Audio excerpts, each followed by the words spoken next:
Can I ask you to do the roll call? Sure. Rickard? Here. Smith? Here. Epstein? Here. Dornberg here. And O'Grady? Here. Full Okay. board. All right, Michael. Announcements, please. Yeah, we've had technical difficulty this morning. Our splitter box is broken. So on the live feed, they will not be seeing the presentation. So we went direct from the computer to the TV, but the live feed does not have it. So they'll have a constant shot of our lovely board for the video portion. That improves ratings. Very well could, very well could. So welcome to the Kirkwood Meadows Public Utility District Special Board Meeting. Michelle Gamble, the district's engineer, will be coming in at 9 o'clock today. And we have staff here as well. This meeting is being fed live over the internet. However, the public won't be able to see the presentation due to the mechanical difficulties.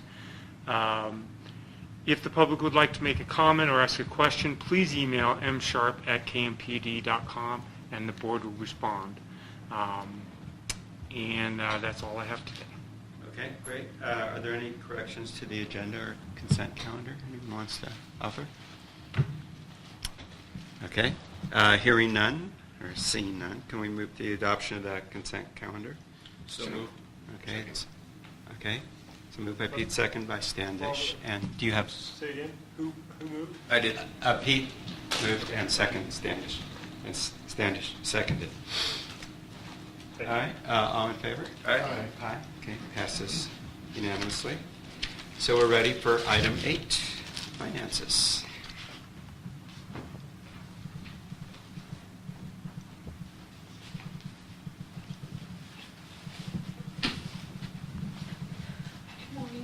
Good morning. We will start with the balance sheet on page 29 of your packet. The few notes for March of this year were that total operating cash is up from plan by $493,000, and we did make a transfer to the cushion of credit of $500,000 in April. And then I also just wanted to point out the 3 sections on the balance sheet that are directly related to GASB 68. At the Finance Committee meeting last month, there was a question from Alan Sapp regarding the difference in equity as compared to what we have on our income statement, and the difference is directly related to these 3 sections that are that have to do with GASB 68. I would just interrupt to say that I'm not sure we, the Finance Committee, really understood these sections. And so what we agreed is that the auditors would explain them to the full board around the time they conclude their audit. No point in me asking the question. You can. We can't answer it. Oh, okay. It's kind of hard to digest. And the reason we punted it to the board is that pension liabilities for California entities is a big deal. Right. And should we assume then that it's going to be negative for this year? We haven't got to that part yet where we're actually figuring out the numbers. Oh. Moss Adams is currently working on a spreadsheet for me to be able to plug the numbers that I've gotten from CalPERS into the spreadsheet and do the calculation. My guess is we're going to, again, have another expense, not a credit. Okay. And so moving on then to the combined income statement on page 31.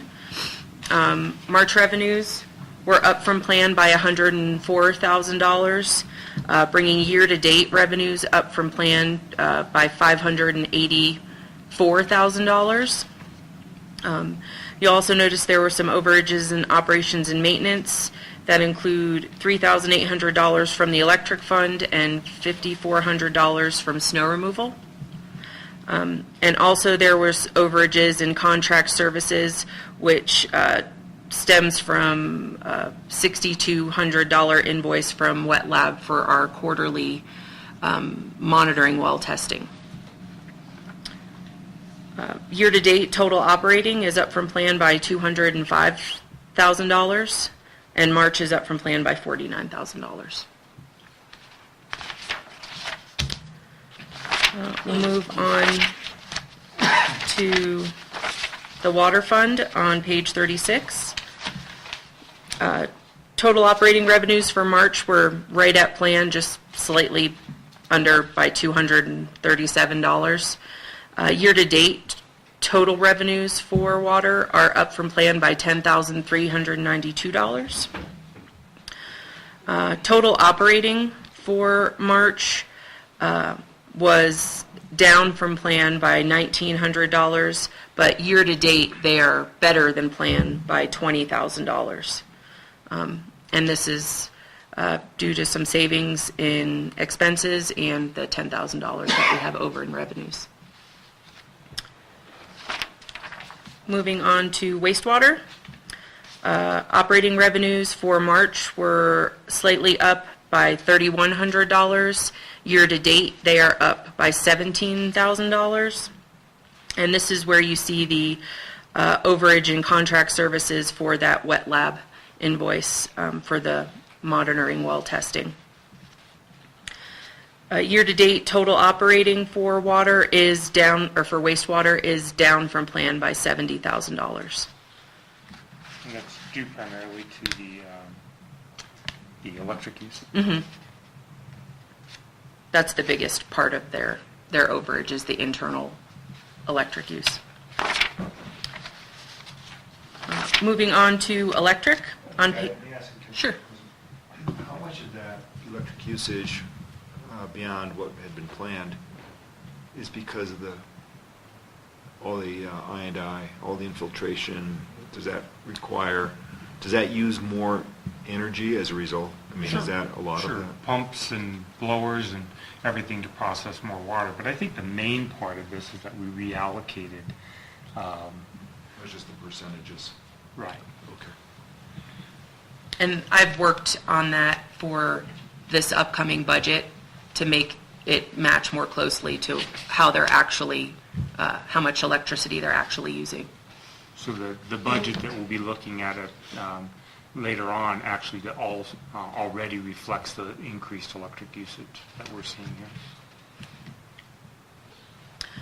here. Moving on to electric on page 39. Operating revenues for March were up by $33,000, bringing their year-to-date total up by $297,000. Operating expenses for March were actually down from plan by better than plan, I guess, by $13,000. Year-to-date, they are over plan by $107,000. Total operating year-to-date, though, is better than plan by $189,000.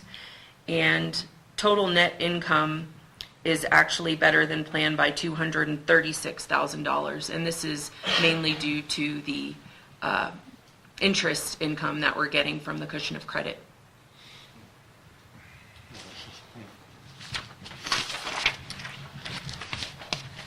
And moving on to snow removal on page 41. Just a slight overage in operations and maintenance, just from repairs to equipment. Year-to-date, total operating for snow removal is down from plan by $51,000. Moving on to propane. Total operating revenues for March were up from plan by $70,000. We always see that directly reflected also in the cost of goods sold. But still net of cost of goods sold, we were up $30,000. Year-to-date, total revenues are up by $247,000 and cost of goods are up by $119,000. So total operating for propane year-to-date is up from plan by $124,000.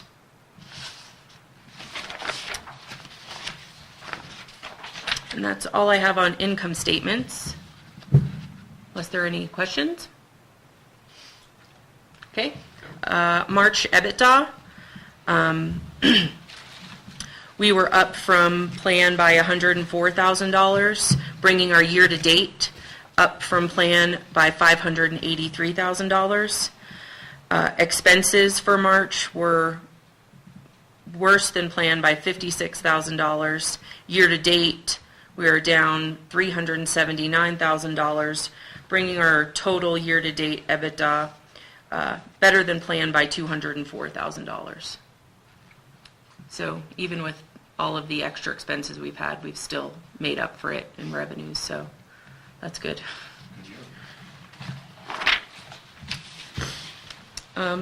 Also included in your packet, you'll see, I didn't do a slide for this, but just a quick comparison of the balance sheet and income statement from March 2016 to March 2017.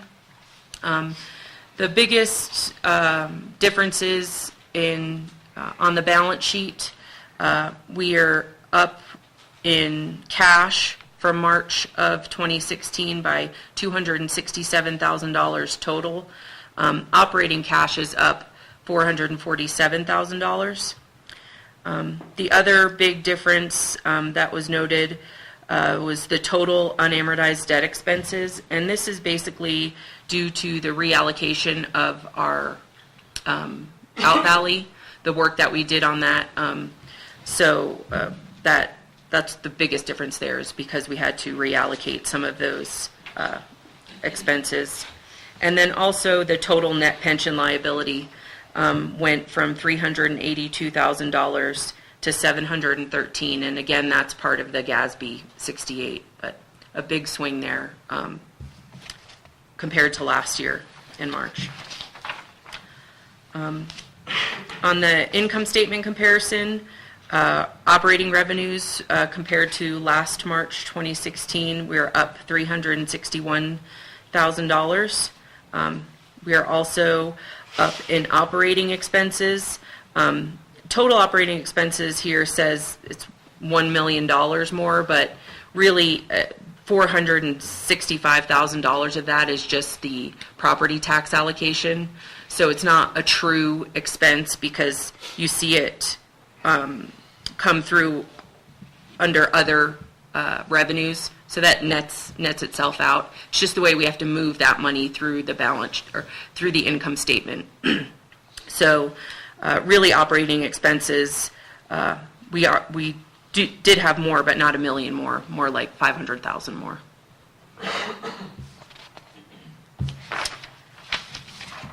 And we'll move on to April preliminaries. Do you have to book that 3 times, meaning revenue, expense, other? Yeah. Why can't you just do other? Because we have to move it from G&A to electric. The revenue is initially posted in G&A, and then to move it through to electric, we have to do it that way.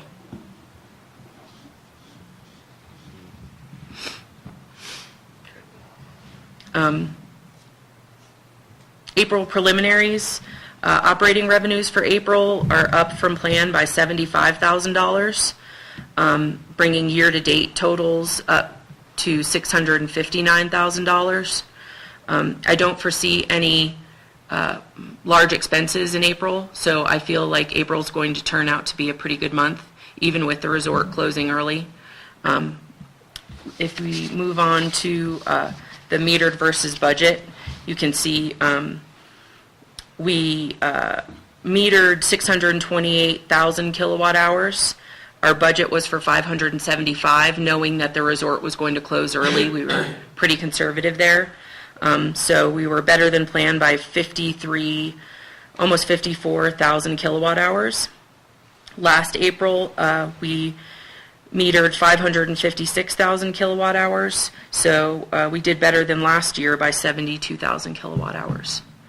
Propane, we metered 2.67 million cubic feet. Our budget was for 1.51 million cubic feet, so a big variance there. We don't really make much when we do, but still better than underperforming. April 16 actuals were at 2.7 million cubic feet.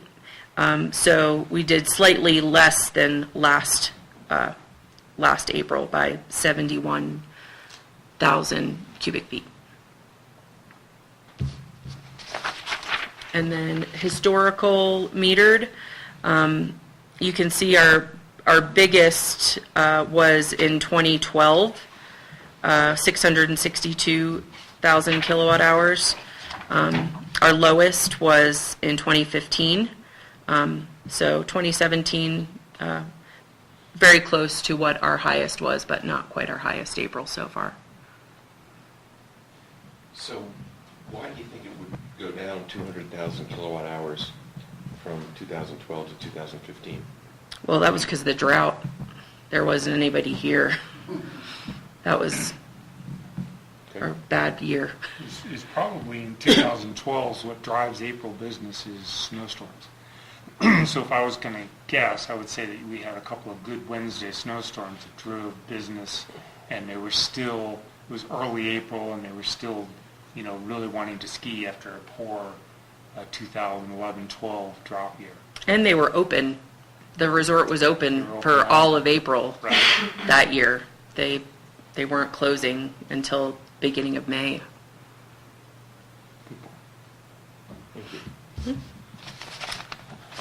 And we'll move on to cash waterfall. Total operating cash ended April at 1.7 million. Cushion of credit had 1.7 million, bringing our total operating cash to 3.44 million. Our budget was for 3 million, so better than budget by $429,000. And our reserve is at 1.2 million. We have budgeted, you'll see, a payment to the CalPERS side fund for May for $55,000. And also, we were expecting to receive some property tax revenue in April, but I didn't get the check until 2 days ago. So I moved that $75,000 to be expected to be received in May as well. And we did. The extended forecast, our low is now December of 19. We've moved out the costs for the switch station. I think it's 2 years now we've moved it out. And there's an error on this that I need to correct as well. That was pointed out at the Finance Committee meeting. In one of the transfers to our updated reserve, to our reserve, that I have to fix on here, but.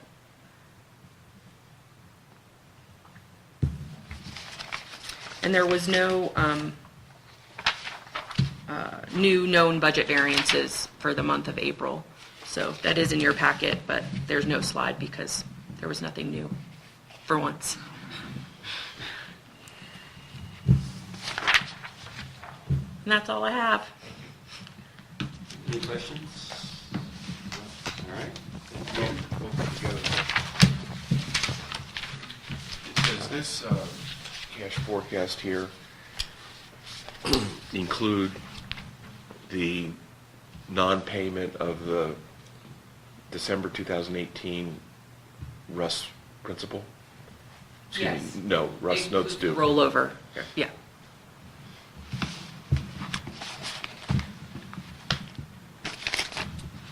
Okay. We're ready to move on to item 8B, CalPERS payment. That's done. As per the budget and as reflected on the cash flow, the district plans to pay off the CalPERS side fund currently at $147,000 within 3 years. CalPERS Sign Fund is basically a loan from CalPERS on improvements that the district has requested for the retirement plan. What are those improvements? The district requested that the period used to calculate the retirement benefits be reduced from the typical last 3 years of employment to the last single year of employment. Additionally, several years ago, the district went to a 2.5% at 55 formula from a 2.0% at 55 formula. The cost for these upgrades, because they have to do an actuarial and see what the cost over time will be, became the side fund, which carries with it the percentage CalPERS calculates on their investments, or 7.5%. This is by far the most expensive debt the district has. The plan is for 3 payments at approximately $55,000 each, the first to be made in May of 2017. Discussions at the Finance Committee asked that staff look at actually paying this off even sooner, since we do have available cash, and staff will be bringing that back at the next meeting. I wanted to run this by Finance and the board because it is a large payment, and it is a plan that we just adopted last year, so I just wanted to run it by for confirmation and motion to go ahead and pay this first payment. And I open it up for any questions. What does 2.5% at 55 mean? 2.5% is a calculation for the service credits that you get. There's a combination of 3 different things. Your service, your 2.5 and 55, there's sometimes that's different percentages and terms for different services, like fire departments are usually 3% at 50, and they get a higher percentage. So it's basically the percentage that you'll get of your pay at a certain age. But then that's multiplied by the number of years that you have in service credit is also a factor. And what your ending salary is also a factor on what calculates your retirement benefit. So 2.5, 20 years of service, 2.5 times 20 times your salary. And how will this- 50% of salary in that case. How will this appear on the P&L? It'll appear as an expense to, Sorry, benefits. thank you, yeah, benefits and taxes, it'll be on that line item. Will it, or is it just repayment? Okay, it is. Yeah, no, it'll show as an expense. Because we don't currently show as liability? Correct. I thought, that's interesting. I thought it was embedded in the percentage that we pay to CalPERS every month. It is, but the payoff is not, because it's not a liability. It's not on the balance sheet. It's what- The amount that we pay to our unfunded liability will go down when we make that payment, because we get a monthly bill from them. So that, when we make the payment, then that monthly amount will be lower each month. Okay. But we have a loan that doesn't appear as a liability. Apparently. Well, it's because we get a bill from them each month for it. Uh-huh. So the amount of the bill will go down because they're Yeah. lowering. Right. And this currently occurs with the Tom Henny retirement? No, it's called our unfunded accrued liability that we, our percentage that we paid per person went down as part of their, Yeah, they reorganized. Thank you. They reorganized their payments into 2 different payments. One is a percentage of our payroll, what it has been forever. They've lowered that, and now we pay a set amount each month, which is a combination of the side fund and our unfunded liability, which is a combination of all the miscellaneous group carriers. You know, that portion of that, they combine those, and then they bill us at $4,200 a month. So we no longer. I guess what I'm not a little clear on is when you retire later this year and you begin to draw your pension, is there a new entry into our income statement as a result of that? No. Okay. No. What Okay. it'll be is your payroll, your percentage of payroll will be whatever your percentage of payroll Yeah. is. There is no other, Yeah, okay, that's what I Payment thought, okay, thanks. Is there anything on, so slide 52? Is there anything about this that we should note? Or just the fact that our current payments of $50,968 will drop a little bit? right. So you could see on page 52 that the side fund is actually 147,000 of the entire 716,000. That amount, of course, will drop to under 100,000 when we make this payment, and then our payments of $4,200 a month will also drop correspondingly. But were you looking for, from the Finance Committee, I thought you were looking for a recommendation of the board that we go ahead, that you go ahead and be authorized to pay this $55,000 now as budgeted, and then possibly we'll pay more than that this year in advance of what we had thought we would. Exactly. Okay, I'll be so you bringing do this want- back at the next meeting with the recommendation. Okay. So is there a motion to approve an advance payment of $55,000 toward our liability? Okay, it's moved by Standish. Okay, seconded by Eric. All in favor? Aye. Okay, passes unanimously. And we'll move on to item C, budget presentation. This is the fourth presentation of the budget. We hope to finalize at the June 3rd District Board meeting on schedule. Changes since the last review, the assumptions have been updated, and I appreciate Standish doing a thorough review on them. Page 56 shows variance column on G&A allocation column that we didn't have before. On page 60 in your packet, you'll notice that we have a new bullet item, item 6.6, under property taxes, which discusses the Gatsby 68. On page 61, our operating expenses, we've updated those individual operating expenses. And we've also updated the loans. At the Finance Committee meeting, they asked that we put in the principal amounts, the reduction of the principal amounts in the assumption as well, which will tie into the summary sheets. Units sold now shows all four major enterprise funds. You'll see that on pages 66 through 71.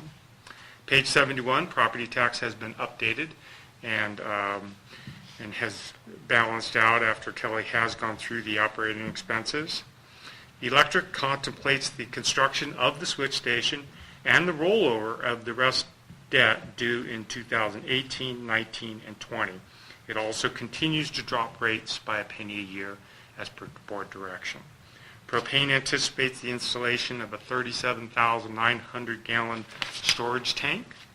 The water fund shows the revenue increase, which will be discussed at the public hearing next meeting. The wastewater fund shows a similar increase of 7.5%.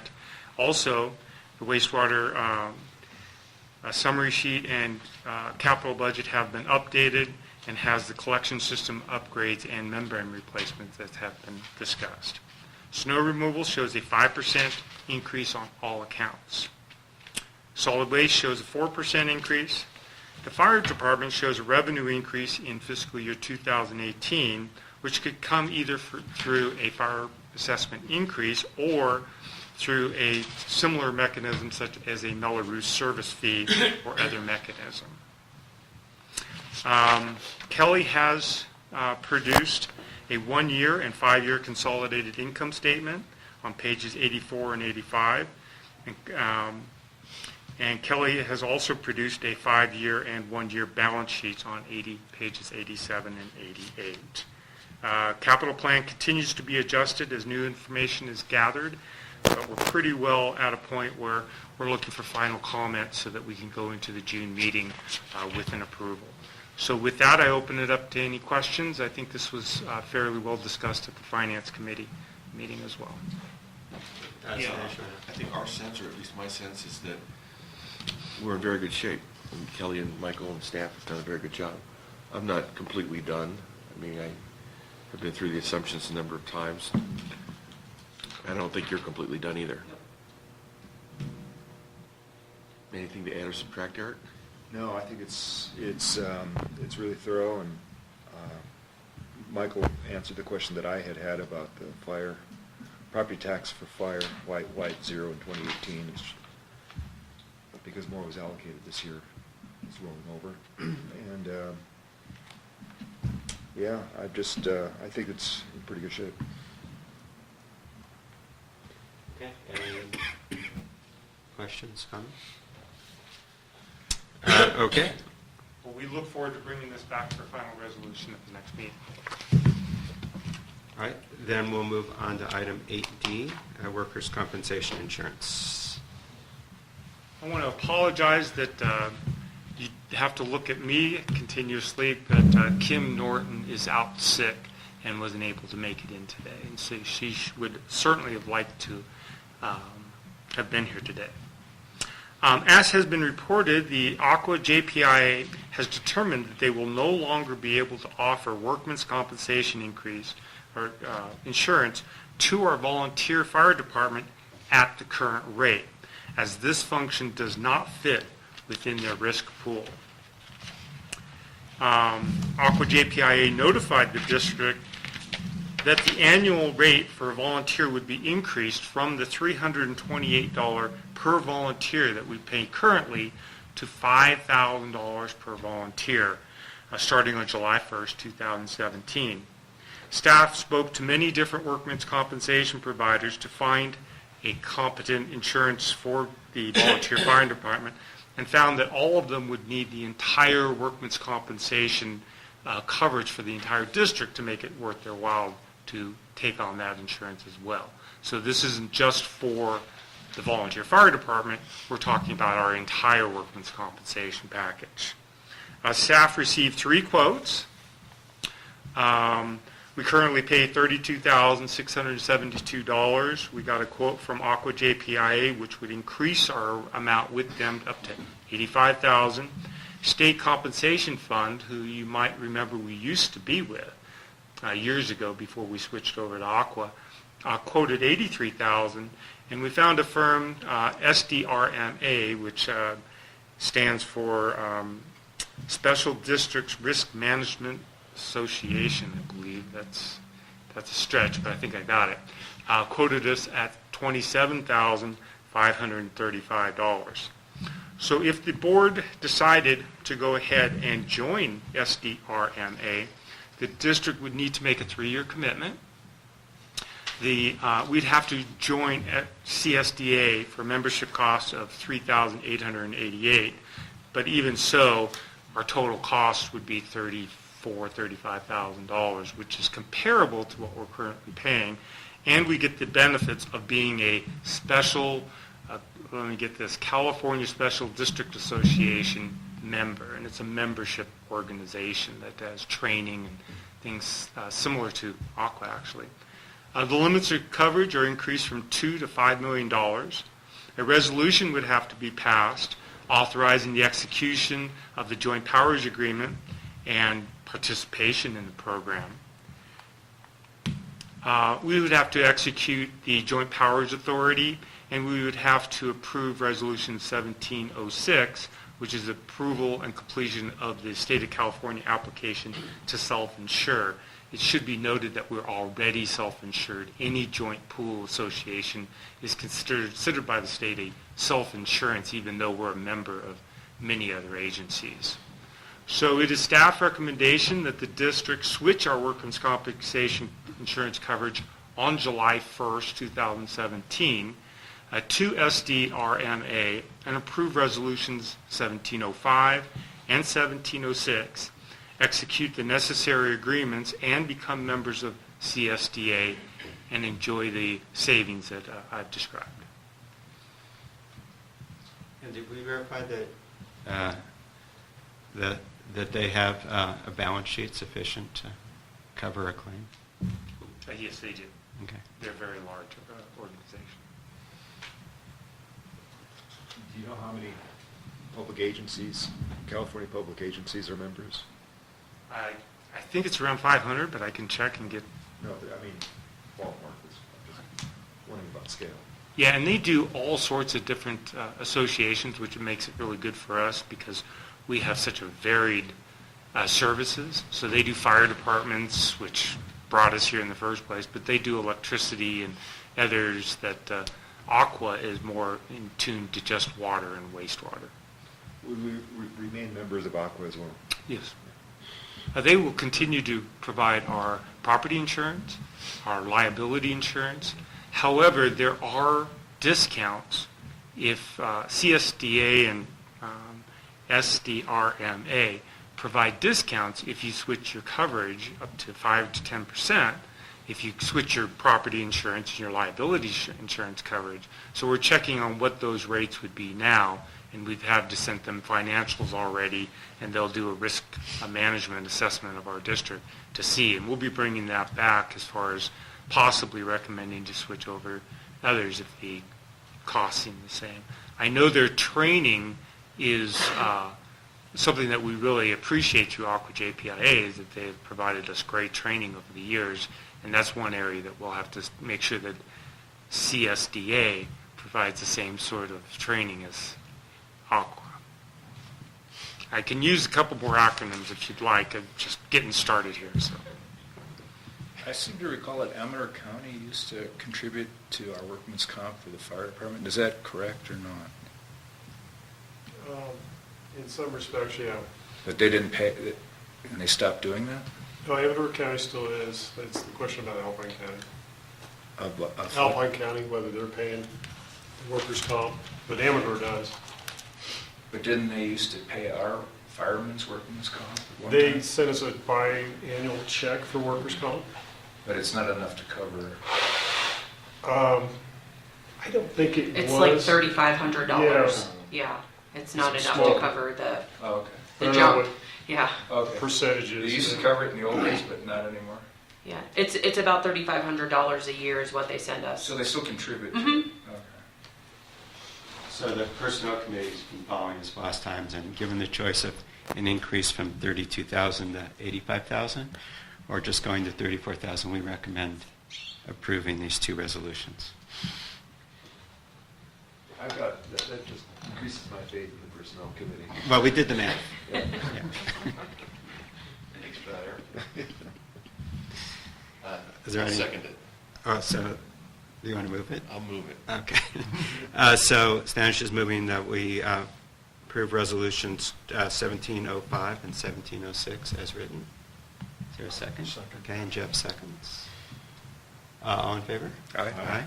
Okay, passes unanimously. Okay, we'll move on to item 8E, school site parking.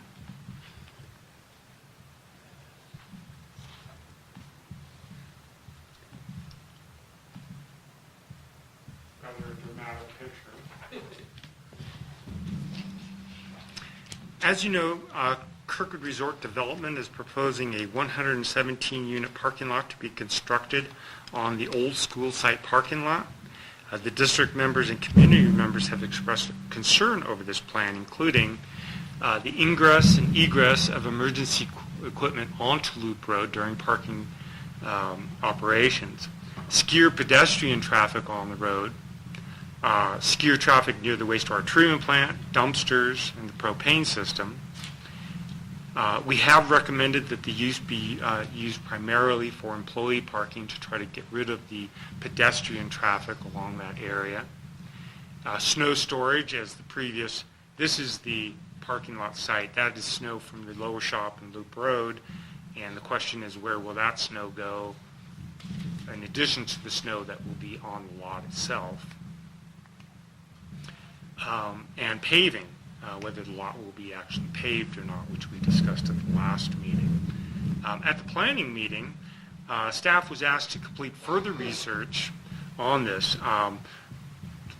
We know we have a easement on Loop Road. What exactly is that easement? Look at the security of our facilities with pedestrian access that close. That is a fire lane currently. What is our authority as far as the width of the road? How long can shuttles stop? Pedestrian traffic? How do we enforce infringements on our fire lane authority? And what about the 90-degree parking aspect on a fire lane along Loop Road, which is currently planned? Ideally, all of these items, plus snow storage and pedestrian traffic, will be addressed in an operating plan. I think it's important to also note that any plan is only as good as it is staffed and operated, and that there has been issues with staffing at the resort, so any plan that comes out, it can be 100%, but if it's not staffed properly and executed properly, it's only as good as the paper is written on. So we are hoping to work with Vail to continue looking at these issues, and I know this is a priority for KRD. And with that, I open it up for questions. We did talk about this at planning. Yeah, and I think you've covered it all. I will just say about the paving, that also extended into the discussion about how we can help the resort and their parking situation. And I know Bob has been talking about that as well. But the idea here is that, you know, if they would pave this lot, I mean, if they do have a lot there, and I don't know that they will end up with a lot there, but if they do and they paved it as well as pave the others, then that would make it much easier to support going to the Water Quality Control Board and asking them to loosen up on their requirements about snow storage. And maybe they would gain back. Doug told me that they've lost 200 parking spaces. I don't know if that's still accurate or not, but they could gain back 200 parking spaces. That would be a big deal, I would think. Is the 90-degree parking along Loop Road? Right, in the new plan, you'll see that they have 17 or 18 sites that actually have 90-degree parking that goes into, right along where past the dumpsters, into that new parking area. And the operating plan has the pedestrians also right there. So there's an obvious conflict. The cars would win, yeah, I think. So the new item over last month is this operating plan that's in the packet? Right. Okay. And the operating plan foresees parking, bringing them down this side of the road and parking the upper lot. Right. And then as soon as that's full, they'd switch the direction, park them around. You know, once again, a good plan, if they can operate it, it would mean these two lots would fill up, then the vehicle maintenance lot would fill up, and then finally the new school site lot would fill up, and then they would park along the road out to the highway.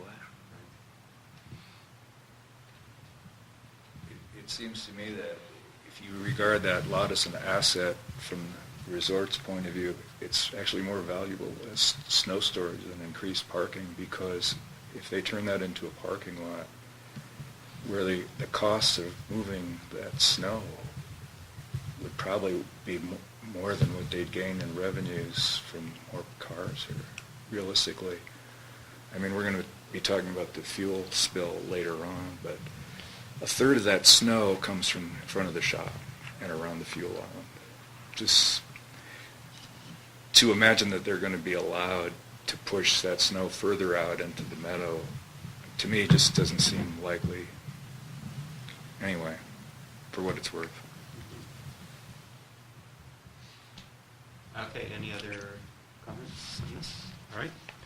Then why don't we move on to item 8F, Kirkwood Summer Festival and Chili Cook-Off.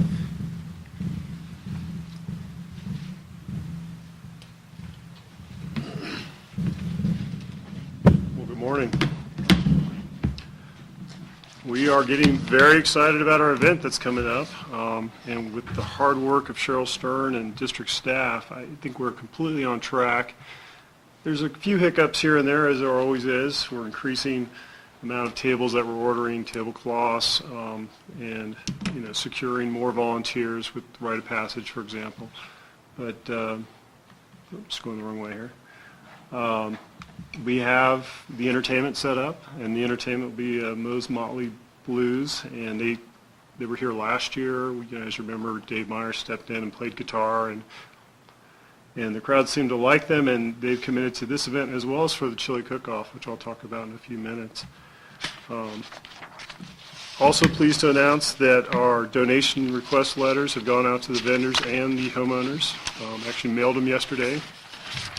And as mentioned before, our goal for this event is to earn or raise $30,000 to help us purchase SCBA air packs to keep us safe in less than ideal environments. These air packs come in 3 different components. There's a face piece, there's different sizes for each face piece, a composite bottle, which of course we switch out, and then an air pack itself along with a pass device, a safety device that allows us to know when the firefighter's not moving. It stays static, doesn't make a sound when you're moving around, but as soon as you stop, it starts chirping, and if you stop for more than 30 seconds, a blaring alarm goes off. And again, the idea there is to identify or find a firefighter who possibly is incapacitated. So again, Cheryl Stern, I can't thank her enough for all the work that she's doing behind the scenes and not charging the district, just volunteering her time, as well as the committee members who are helping out as well. The next committee meeting for the Summer Festival is next Thursday at 1 o'clock, and we'll get caught up with the committee members who've been working behind the scenes, as I mentioned before, and try to capture any other donation ideas for the silent auction, as well as solicit more silent auction items to generate more funds for the event. Can I ask a question? Yes, sir. So on our website, of course, you go to our website and very prominently it says buy tickets, and a place to click, which I did the other day. And I filled everything out, and the 2 tickets that I want to buy. And then I looked for a place for additional donation. And there isn't a place in this form for that. I don't see it. I mean, it's the tickets, and then the total, and the credit card, and then... We have the donate button on the website as well, but I can add that Well, I very know, easily. It's, believe me, people aren't going to look. I mean, Sure. it's right here. They might just say, sure, I'll donate another $50 or $100 or something. It's very So easy if to you add. could just add that window, that'd be great. That's a great idea. Okay.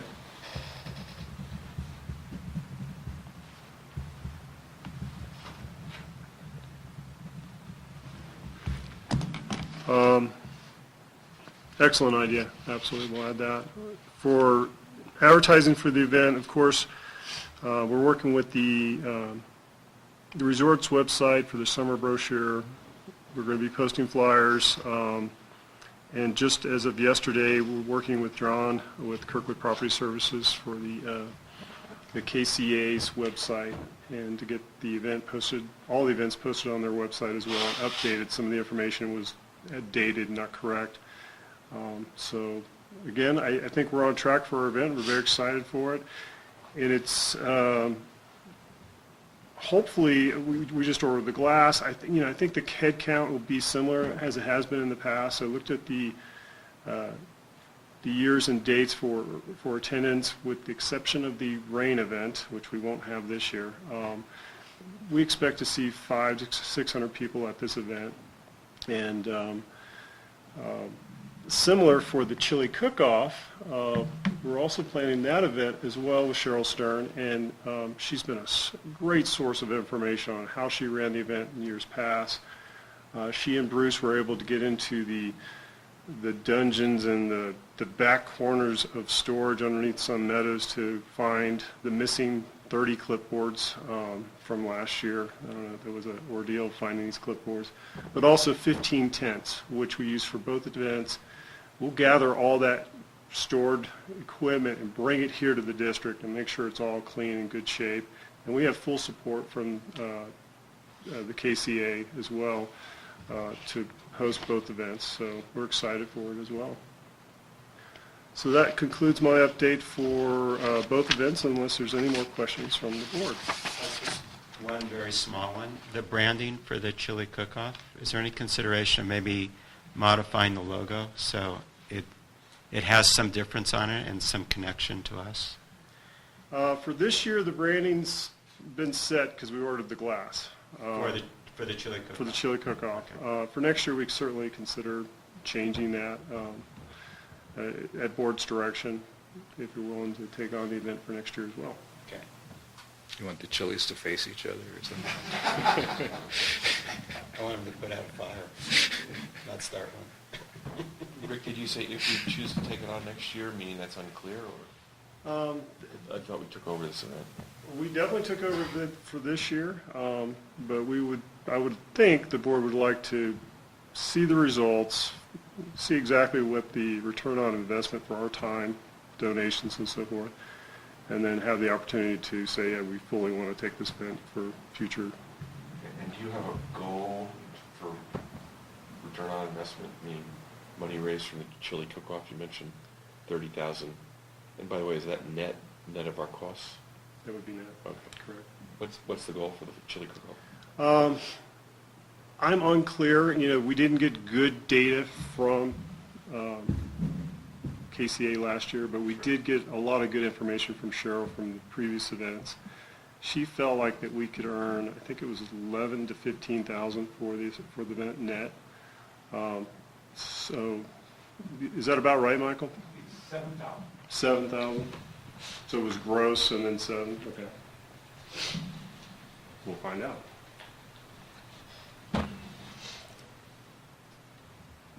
Okay. Any questions for Rick? All right. Thank you very much. While you're there, should we move on to 8G, Summer Operations Projects? Okay. And welcome, Michelle. As I reported the last board meeting, and it's something that Stan had asked for was for the summer projects is to include kind of an idea, a timetable for the event itself for the summer, or for the projects itself. And I know you can't see this on the screen very well, but it is included in your packet on page 160. And this project list is a general idea of what we'll do for the next 6 months, and the timing might change according to the snow load and staff time. A lot of staff is taking time off now in May, preparing for the summer season. But I just wanted to highlight some of the bigger things that we'll be doing. And right now, it's just trying to identify what's going on out there. I mean, of course, we're taking down snow stakes and doing the transition from winter to summer. But just yesterday, Brandy Benson and I drove around the valley to take a look at some of the problems that we're going to have to deal with. And for water, this is a water box, a thermocoil can up on the end of Sorrel, which was leaking probably for a significant period of time, right at the meter itself. It wasn't enough to stop usage for the home, but still it was a problem. And as you can see with the erosion and the conditions of both boxes, it's something that we're going to have to deal with and address this summer. Other issues out there, as I've mentioned before, is fire hydrants. The T-handles and a lot of the hydrants, especially on the west side, the shady side of the valley, are twisted and bent and or sheared off. So this type of work for water, along with identifying any other issues with the meter locations themselves, as you know, with propane, it was very difficult to deal with propane leaks if you can't actually shut the leak off at the street. And so similar with water, these valve cans get covered, lost, stolen, or paved or sealed over. So staff will be spending a lot of time just trying to find stuff as well as cleaning the cans out and exercising valves. Moving on to, for wastewater, for summer projects. Do we exercise the propane valves? We do. And then relight the house? I'm sorry? And then relight the house, or how do we deal with that? We exercise the valves in the street. We don't do the service connection typically at the home itself unless we identify a problem. As you'll see in a couple slides down, let me just bounce forward here. Example, this meter right here, which is cocked forward.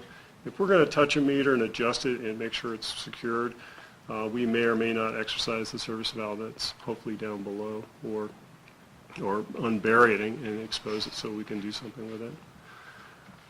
Similar for projects that we're discovering is, replacing and repairing valve can lids that have been snapped off or sheared off by snow removal. That's two.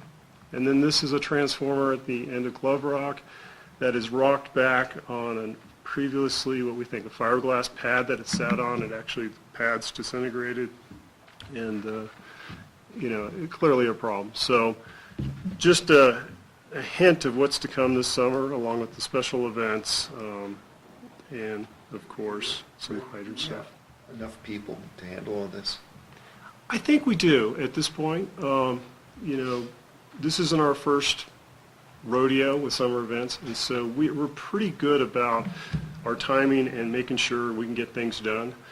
It's when we get the unknown, if the information or if the corrections to the T1 vaults turns into a bigger, more complicated project and extends the project longer than we think it might last, then that's when we start into scramble mode.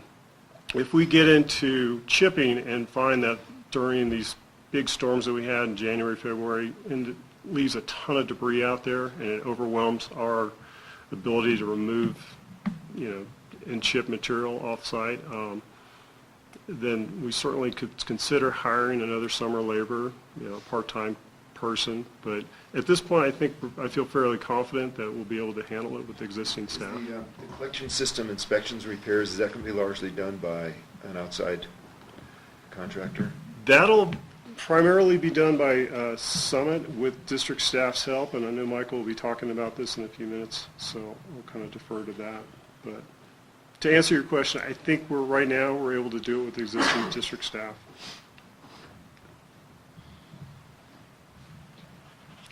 So that, Transformers right outside your window. It's in that neighborhood. up the street a little bit. For a new neighborhood, it's kind of the number of transformers that weren't put in that well is quite high. Yeah, the one below you is trying to Yeah. fall down the mountain. That's right, yeah.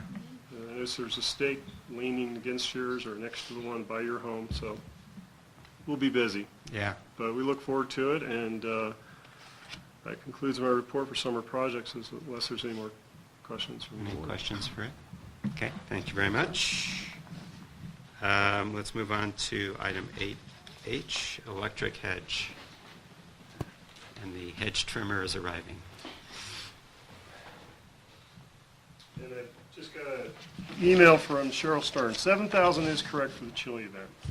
Thank you, Cheryl. Thank you, Cheryl.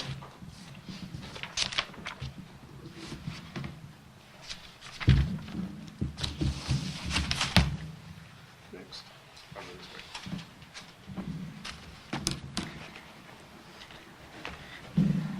Good morning. Say, I think it'd be great to raise more money and so on. But it just seems to me that these events are important for the community. And so there's more than just the financial piece to it, I guess. It's one of the more popular events. It's usually marks the end of the summer in a lot of ways.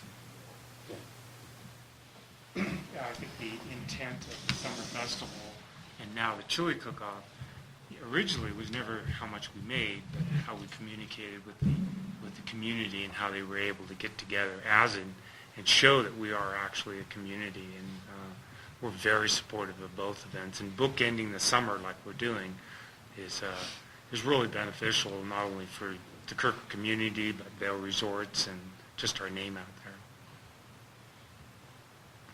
there. Okay. Hi, good morning. For the hedge discussion, we took a look at, first of all, what is the hedge? Currently, the district pre-purchases a portion of our power at a fixed rate in advance from Shell Energy. And there are some benefits to this. Most notably, we have price certainty going forward so we can set our rates. But we also gained a relationship with Shell, both as the person or the entity we purchase our power from, but also as our schedule coordinator who does all of the market purchasing for us. We took a look at our current hedge, which we started in January of 2015. It runs through the end of this calendar year, and our strategy right now is to purchase 80% of our on-peak power and 50% of our off-peak power from Shell ahead of time. This is a year-round strategy for us right now. Since we are partway through our last year, we wanted to look at how we're doing so far, so we can understand what to do next. And here is a summary of, on a yearly basis, the actual cost of our hedge versus what that same amount of power would have cost had we purchased it on the day-ahead market. So you can see that there is a difference each year. The hedge has consistently been higher than our hedge purchase price, and it comes out to about 1.6 cents a kilowatt hour for our purchases made up to this point. We have gotten some indicative pricing from Shell for the next 3 years, and those prices are lower than what we're paying now for our hedge, but still above the day-ahead market prices that we're seeing right now. So graphically, you can see the same thing. This graph follows our winter heavy load profile. And the cost here, the higher line is the cost of our hedge, the lower is what it would have been purchased on the day-ahead market. And it represents our load profile. So this is the cost of 80% of our on-peak power and 50% of our off-peak. So just to summarize pros of our current strategy, we have a fixed price for about 67% of our load. It does recognize the difference between on and off-peak loads and the cost of that, and it's a known and adopted strategy that we've been under for a couple of years now. Cons, market prices can and have settled below our hedge cost, and solar is a big player in why the costs are so low right now in California. It doesn't necessarily account for the majority of our power being purchased in the winter. So going forward, just a discussion on what some possible strategies are. We could stick with our existing strategy. Shell has given us pricing for the next 3 years. They're happy to continue schedule coordinating for us. The past cost of this for the past few years is approximately $113,000 a year. We could switch and purchase all of our power on the day-ahead market. We've also discussed with Shell whether they're willing to just do our schedule coordinating, and they are. They've indicated an additional cost of that for approximately $1 a megawatt hour, or $6,800 a year. Or we could do some sort of modification. We could go with a winter-only hedge. We could change our percentages to lower percentages, and do some sort of blend of known cost and capturing some savings on the day-ahead market. Having looked at this, staff's recommendation at this point is to not enter into a future hedge at this point, to continue on with the day-ahead market unless we receive some indication that there's going to be more volatility. The solar's not going to be as high of a player in the market in bringing the prices down. And we can always hedge at a future point with Shell. If we move into 2018 and decide that we would like to hedge in July of that year, we can certainly do that. So I'd like to answer any questions or have a discussion here. It might be helpful to explain why the solar is such a factor.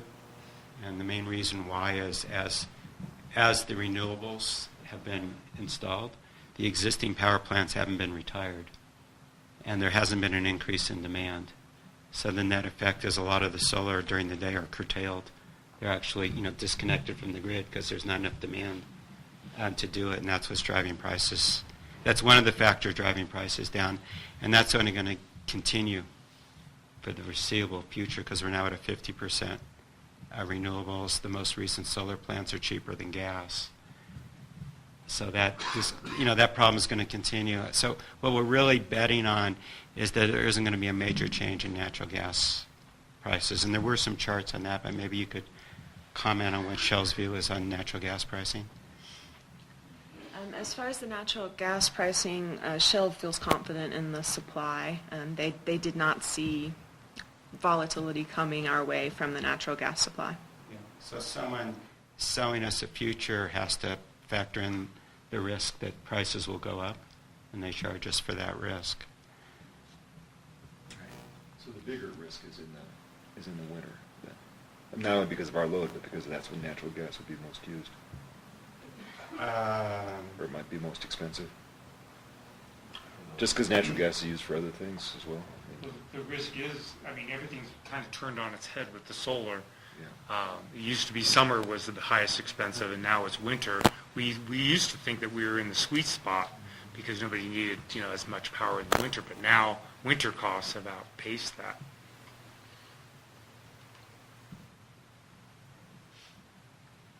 Okay, so it's staff's recommendation to take at least a year off of the hedge.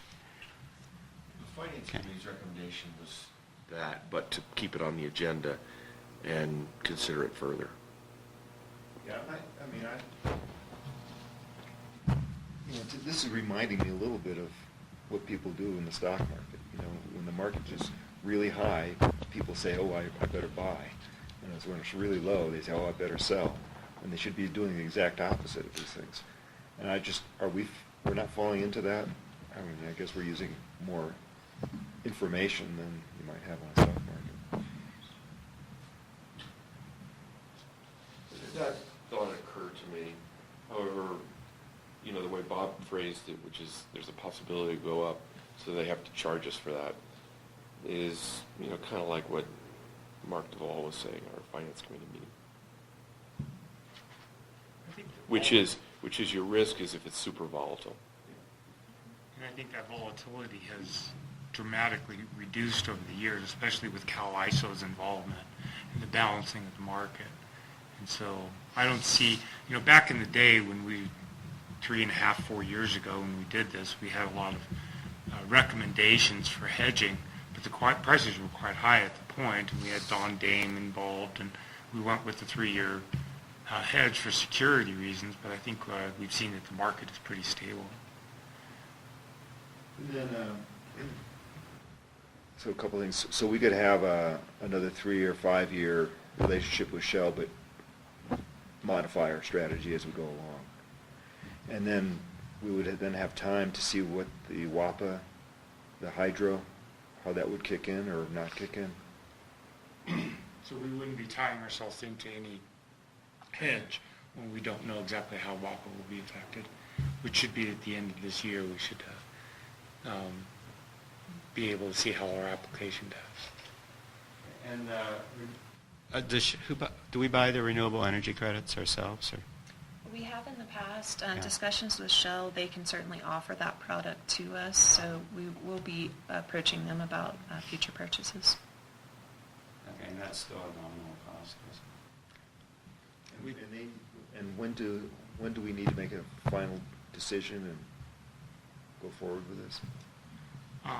Well, our hedged expires at the end of the year. But if this is the consensus of the board, we'd let Shell know, relatively soon. We have a very good relationship with Shell, and we'd like to keep that.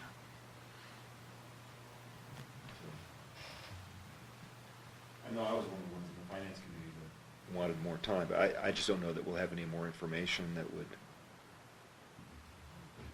change You don't need to make a decision now. I mean, this is a good time to buy as far as pricing, but you can buy at any time, and, what I would advise is that we tell Shell that we are considering it, but at this point, we're not going to enter into a long-term future contract until the board has more consideration of it. I'd be fine with that. I'm sort of against the hedging. You're against hedging. just think it's like insurance. Yeah, I mean, I think it's like unnecessary insurance. Yeah, I understand that. So, I'm not sure that there's any more information. In other words, if people want to make a decision today, it'd be fine by me. Now, I think I was the one who said at the Finance Committee, let's wait a little bit. But, I don't think we're going to get any new information that would make me feel any more comfortable one way or another, so. Well, we'll continue to bring this on. We're not looking we're looking for basically a consensus, but we're going to be bringing this back before the finance. We don't have a resolution or a proposal before you now anyway, so if finance feels that this needs to come back before the board, we certainly don't need to come back to the board to do nothing. So. Okay. Good. Thank you very much. So move on to 8I, electrical vehicle charging. Can you stay for this?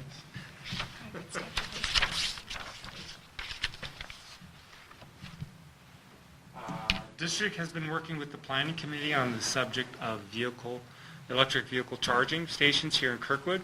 He began with homeowners asking for the district to become involved to actually create a station, and then lo and behold, Vail Resorts established a station at the VIP parking lot. It's been fairly well used, but they've had some major problems with snow removal. I think partly because of the design and partly because of the snow year, clearing out the sections for that has been a challenge. Also, they've had some challenges with evening use of it because they don't have it monitored. There's not an attendant there, so that I think the guest actually has to go to lodging in order to use the chargers at night. The main questions for the district is what should the district's role be in EV charging be in Kirkwood, and what sort of funding might be available for the district to assist in this effort.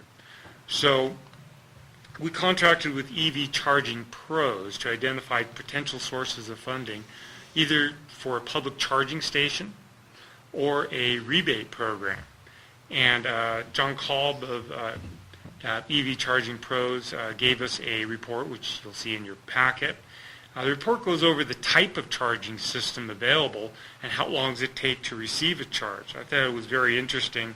Like an AC level 1 takes 17 hours to charge, which may not be appropriate for a day skier, while a direct current could be up to 20 minutes, and that would be much more appropriate in our situation.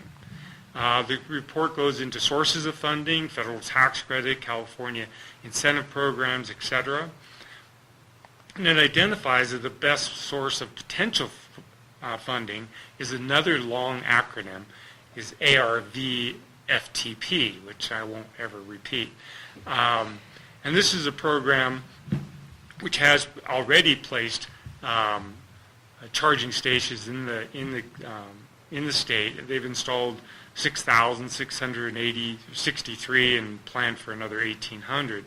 And it's the only program that clearly identifies State Highway 88 as a viable source.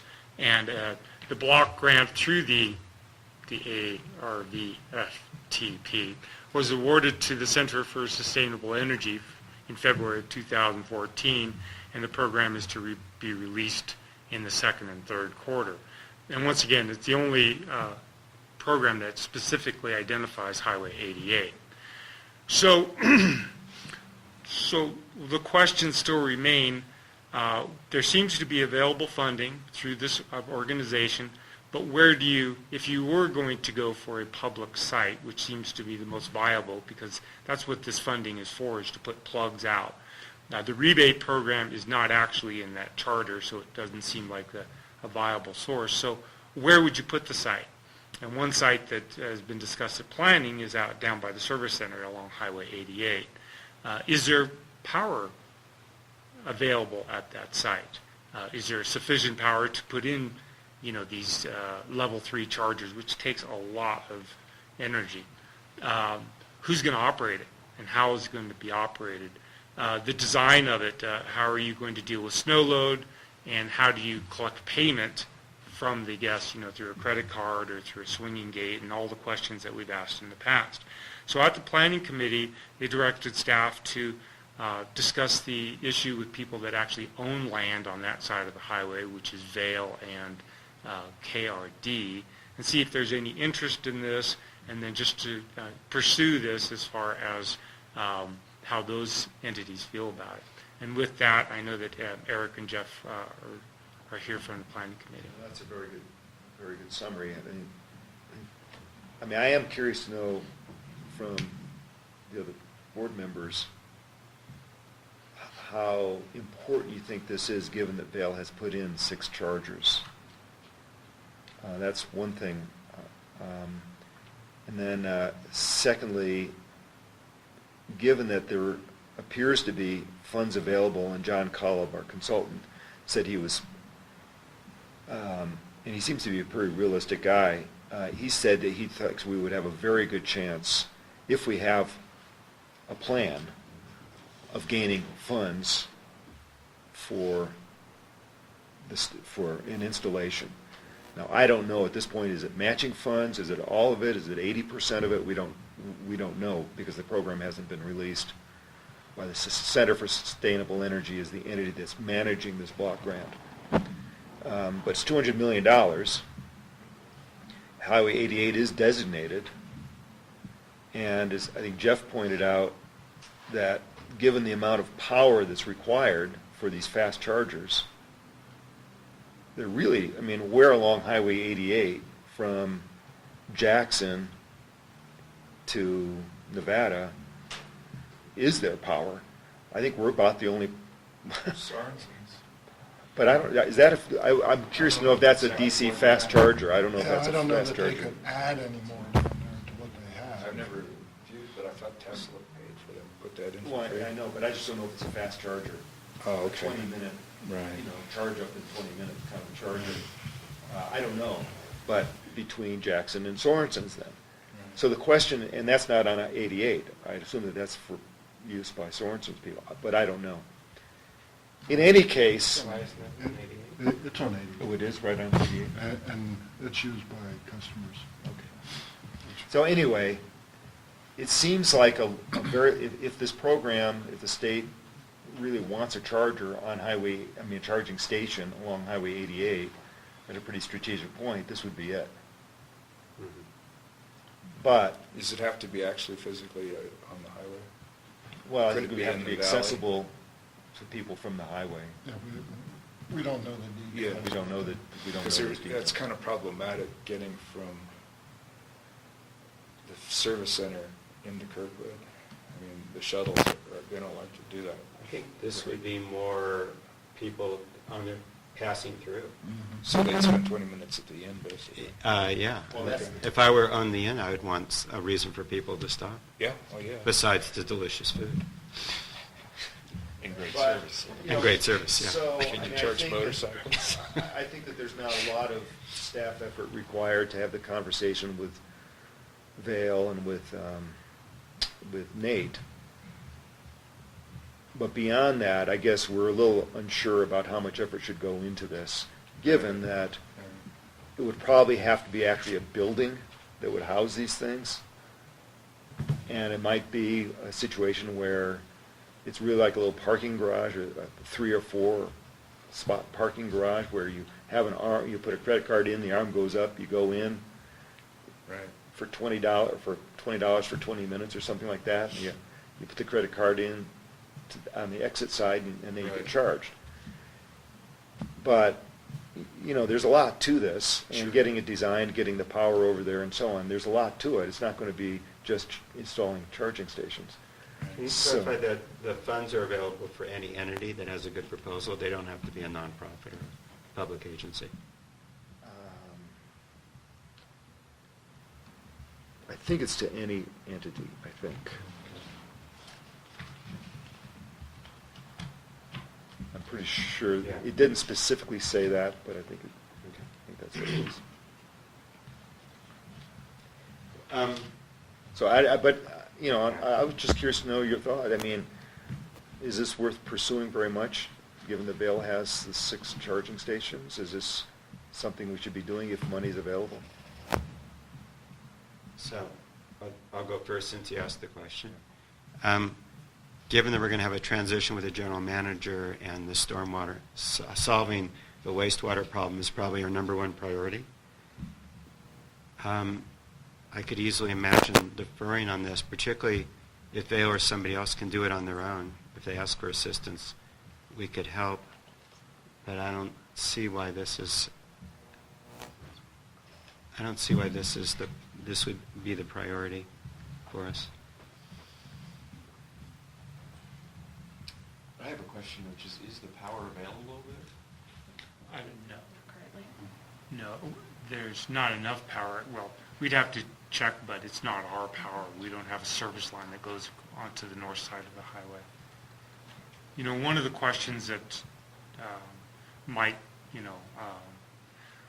put some emphasis behind this program is that if we asked if the grant funds could be used for planning.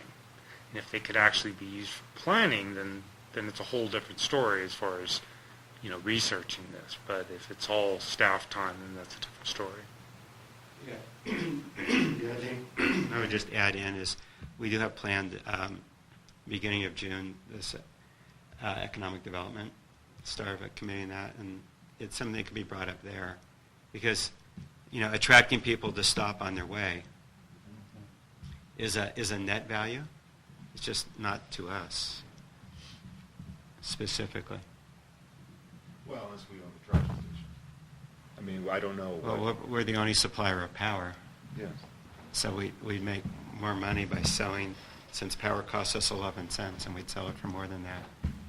Yeah, that's what I mean. Yeah, right. Yeah. Yeah. I guess one question that Bob brought up that I'm not sure the answer, and maybe just a quick call to John Kalb, would be, could a private entity apply for these funds?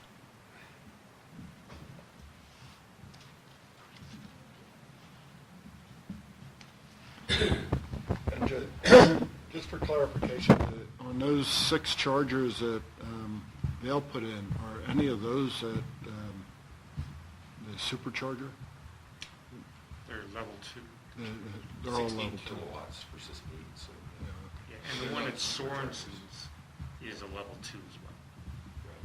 There's no Closest supercharger, I think, is Topaz Lake, just under there now. And there's one in North Shore.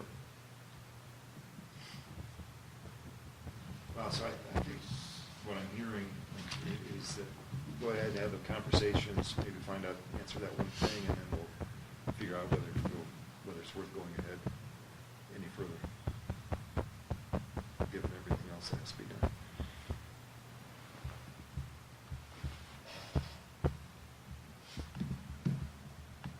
Okay.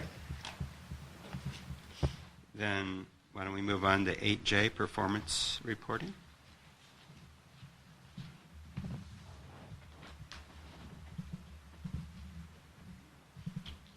So for performance reporting this month, we're showing a different format. We actually have a 4-year comparison of the unidentified losses in each department. This is only up through March, since this meeting is early in the month. The detailed monthly info is shown in your packet on page 214, and this is just a summary. For each department, you can see that in electric and water, we have a nice steady downward trend. As probably is expected by this point, propane has a bumpier ride, but it is still going down in the downward direction. And unsurprisingly, we see an upward trend in wastewater. So graphically, this is electric, and we can see that when we started fiscal year 14, we had about a 19% loss of annual production. Last year, we had about a 14% loss, and we're year-to-date at 12%. Now, this improvement can be contributed to shutting off the powerhouse and reducing our losses there, and also the distribution work that staff has done looking for unmetered or incorrectly metered services. If we look at propane, it's interesting to note that our highest loss in fiscal year 2015 was only 2.5% of annual production, and that has been offset for the last 2 years with slight negative losses in propane. In water, we do see a nice downward trend. We are largely attributing that to improvements in our tracking of our internal use and use for things in the valley like hydrant flushing. We haven't had any major leaks that we have found and solved in water, so it's mostly a tracking. And then in wastewater, we do see an upward trend, but we do need to note that fiscal years 14 and 15 were drought years. There definitely was less water coming, into the valley. 16 was about an average year, and this year has been very wet, punctuated by atmospheric river events. So if we look at this a little more closely, you can see that in past years, our height of losses happens during the spring runoff. And if you look at this year, which is the top line, we actually had a peak use in the January-February range. So we're definitely seeing the impact of these rain events where rain is getting into our system through I&I. So the question then is, we've seen our losses over the past few years.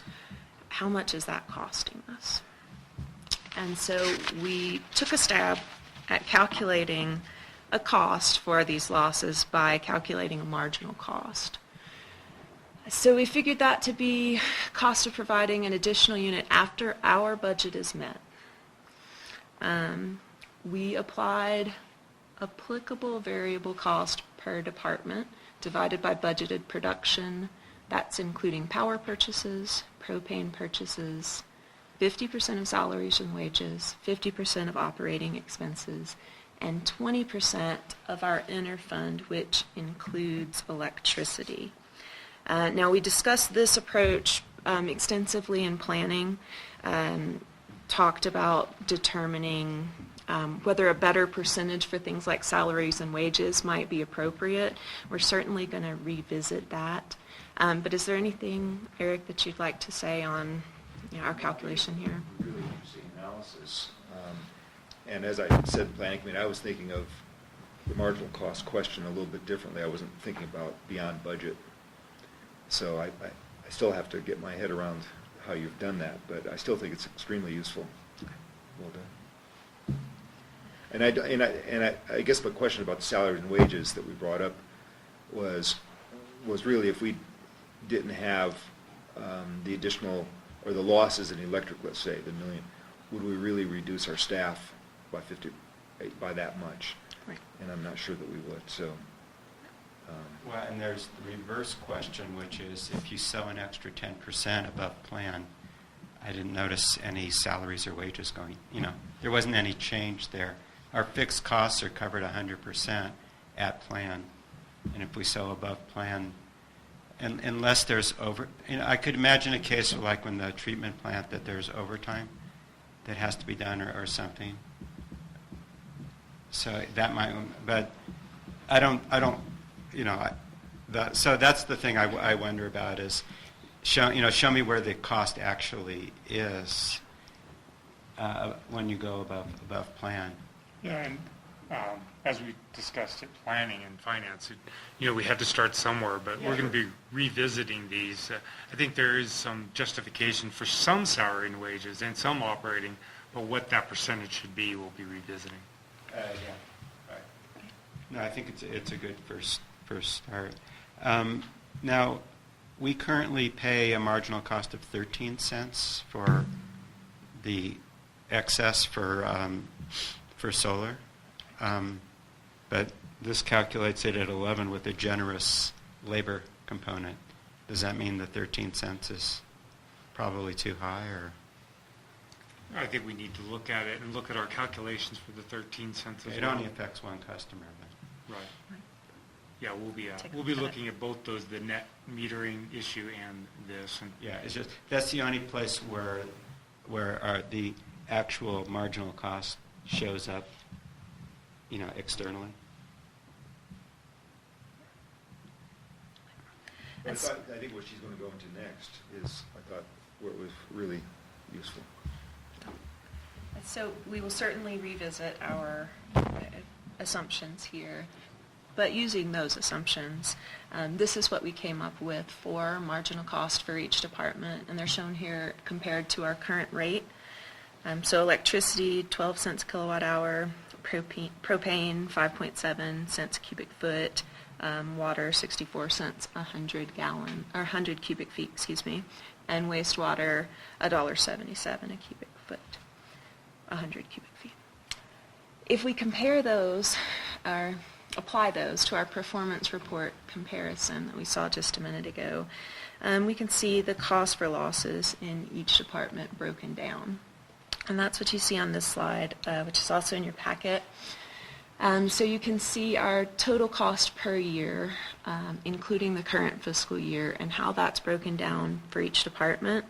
Our current year, we stand at about a $280,000 loss for the year, and that is electric and wastewater. 33% electric so far, 67% wastewater so far. And so we're presenting this because I know the board has been curious about this, but also so that we can get an idea of where we should best use money for improvements to our systems. So I'll be happy to answer any questions on that if the board has any. And I guess the answer is the largest bar. This is great. Percentage-wise, electric's about a $4 million a year revenue stream, is that right? And what is wastewater? One and a half. Water about 500, I think. We could do that when we look at the budget. The only part about this I keep coming back to is there's some benefit of the dilution. That And until this year, it was a huge statement, but this year has really changed the game. enough dilution. Yeah, it's just enough. Yeah, it's just totally changed the game. Right. Another takeaway on this, and the original reason for this is to show, we started this project 4 or 5 years ago with Bob Epstein's urging, and to just show what we've done over time. The things that we've done with electric metering are phenomenal, and it actually shows in these numbers.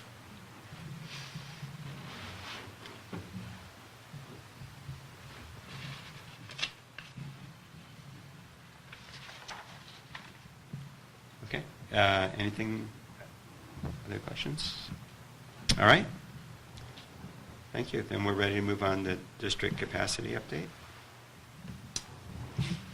I will be taking that one as well. So capacity analysis gives us the opportunity to look into the other part of the where should we spend money question. So we can determine, do we have the appropriate infrastructure to serve our current customers and hoped for development? So what we have done here is we set out to update the capacity services analysis that Matt Wheeler did last in 2014. And we've used similar assumptions for consistency. There are a few exceptions to that, especially in propane, and we'll get to that in just a second. So for the water department, our capacity is based on the maximum one-day production from all of our wells. Our current demand was calculated by taking our maximum month we've ever seen, an average day from that month, and multiplying it by 1.9 to estimate the peak day. That's following in Matt Wheeler's analysis footsteps there. We've seen the water maximum day happen in February of 2014. And our EDU for water is 108 gallons a day. For wastewater, similarly, our capacity is the maximum pumping capability at the wastewater treatment plant for one day. Our demand is calculated the same way.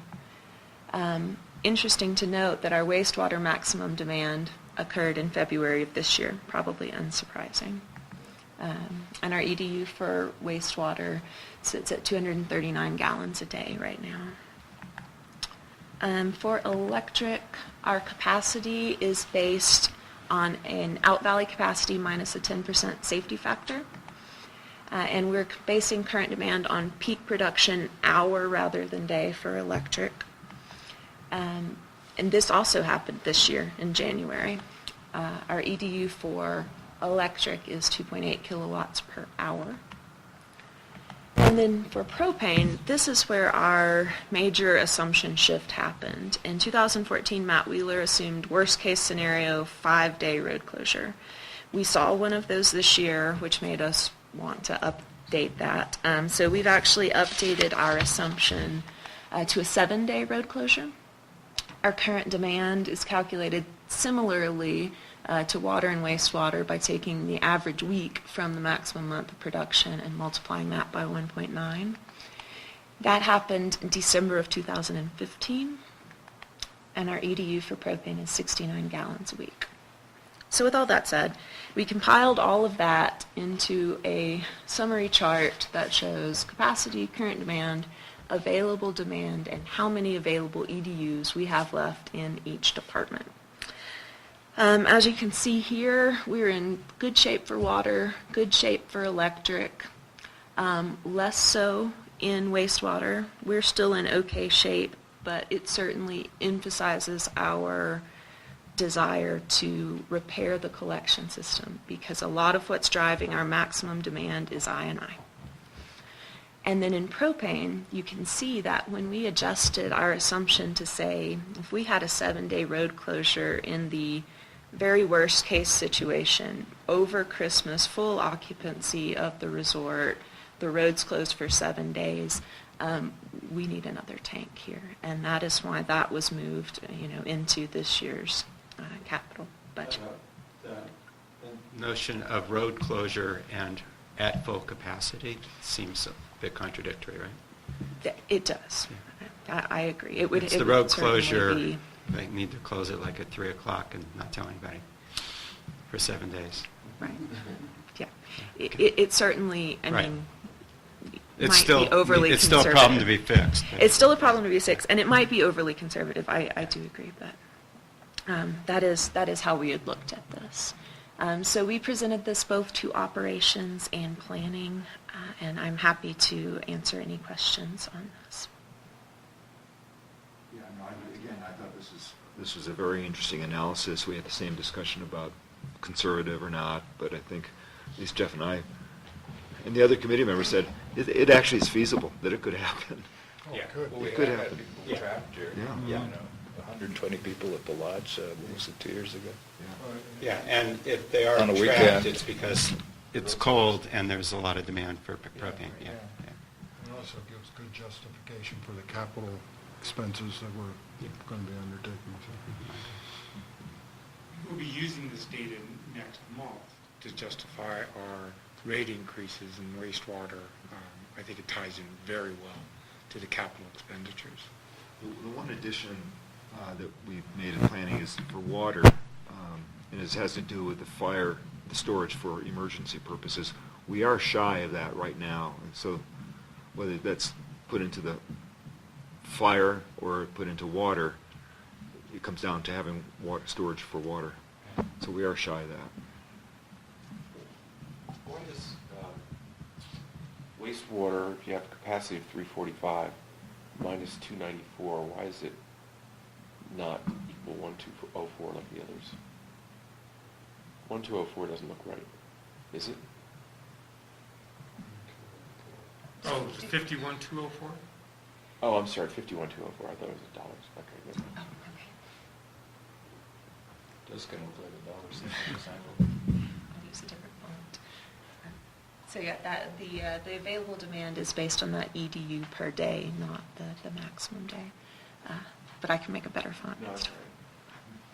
right. Jeff's heard this presentation 3 times now. I'm sorry, so Jeff. Next time Jeff is actually going to be getting this. That's your reward for asking for it. Does that complete the capacity update? Okay, I'm going to break with standard protocol and suggest that we take a 5-minute break. We're a little bit ahead of schedule and some complicated topics coming up. So all right, so we'll continue at 9:45.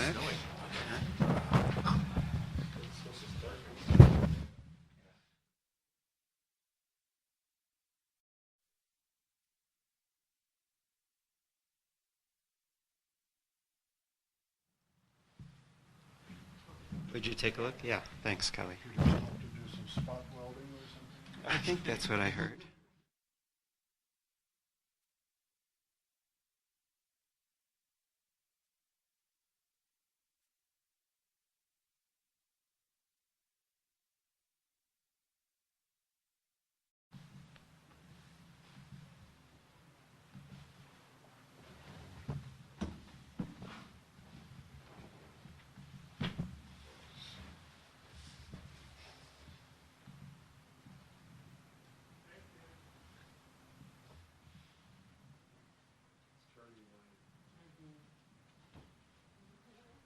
Sorry, Bob, we had an issue. Okay.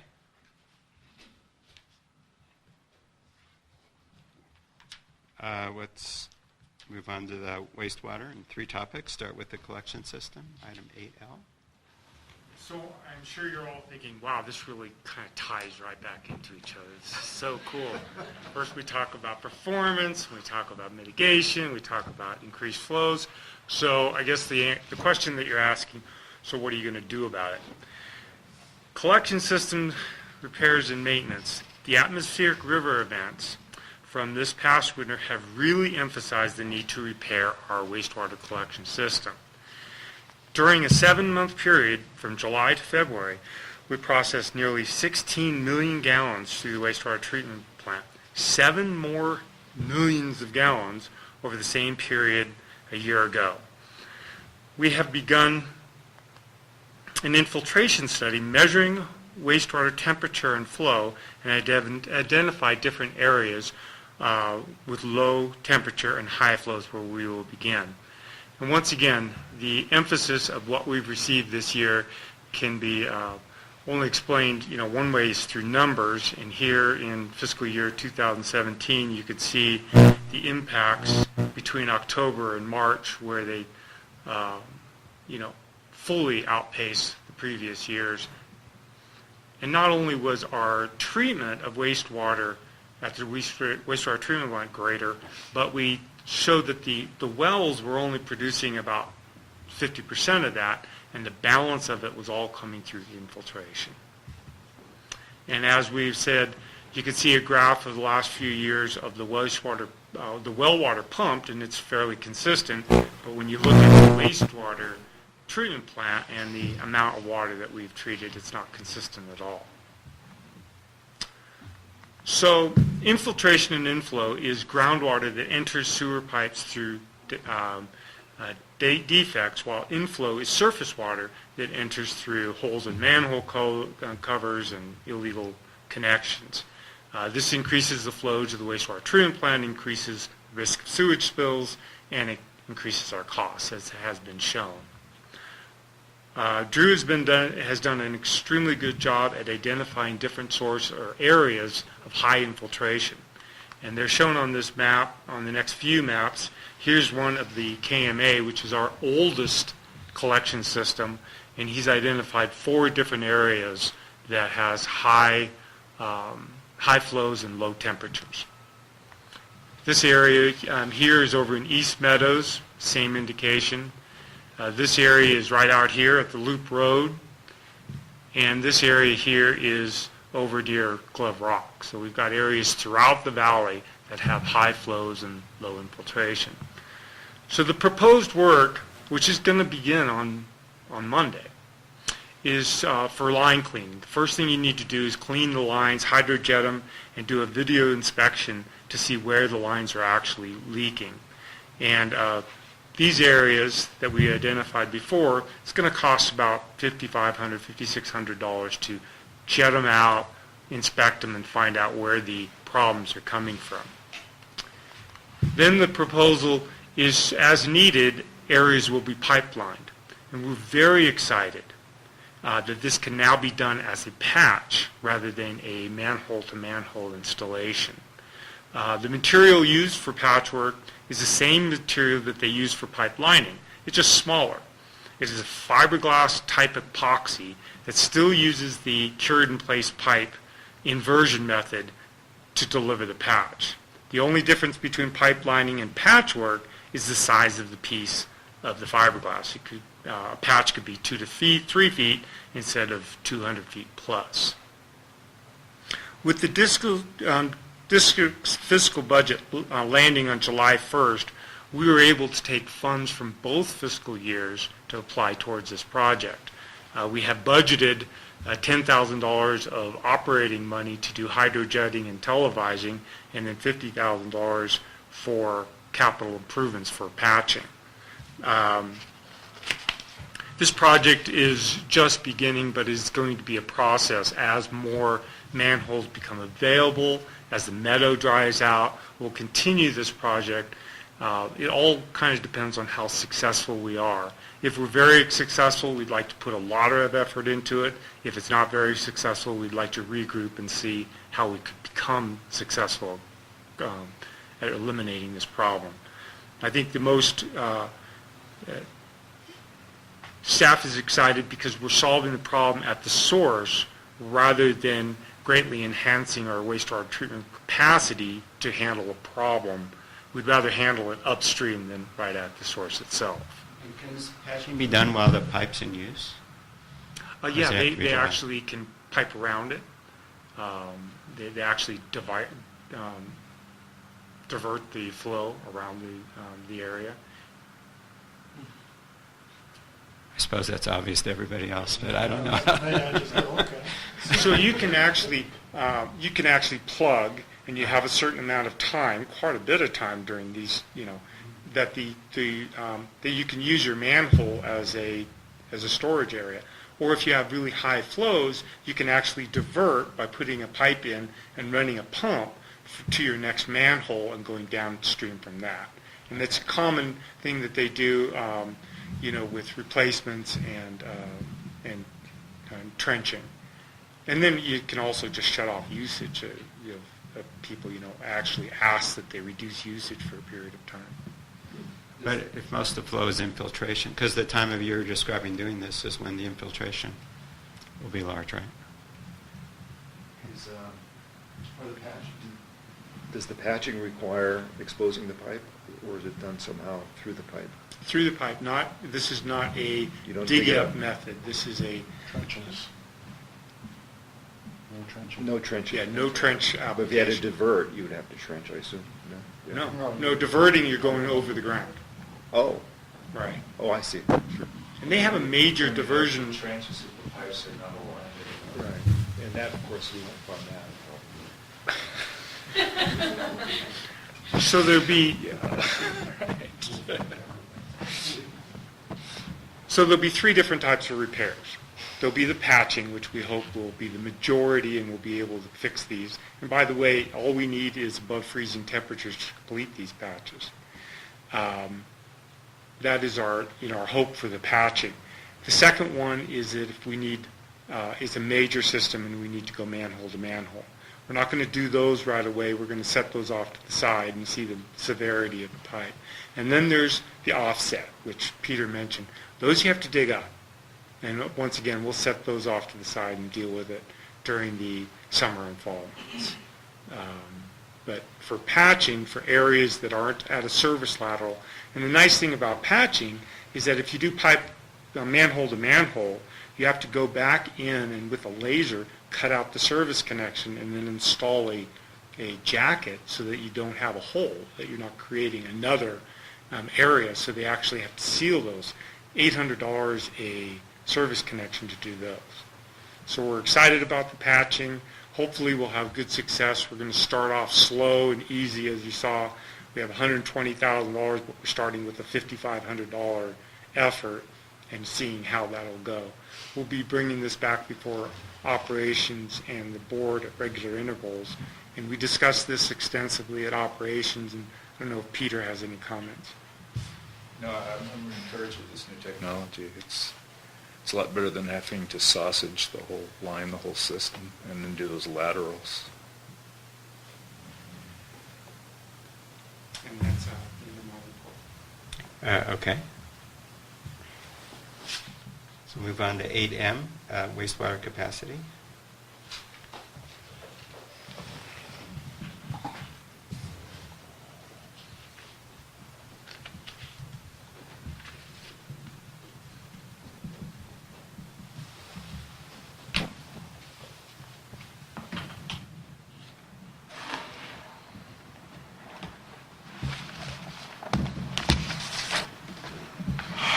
Just look at the report and I'll just leave it.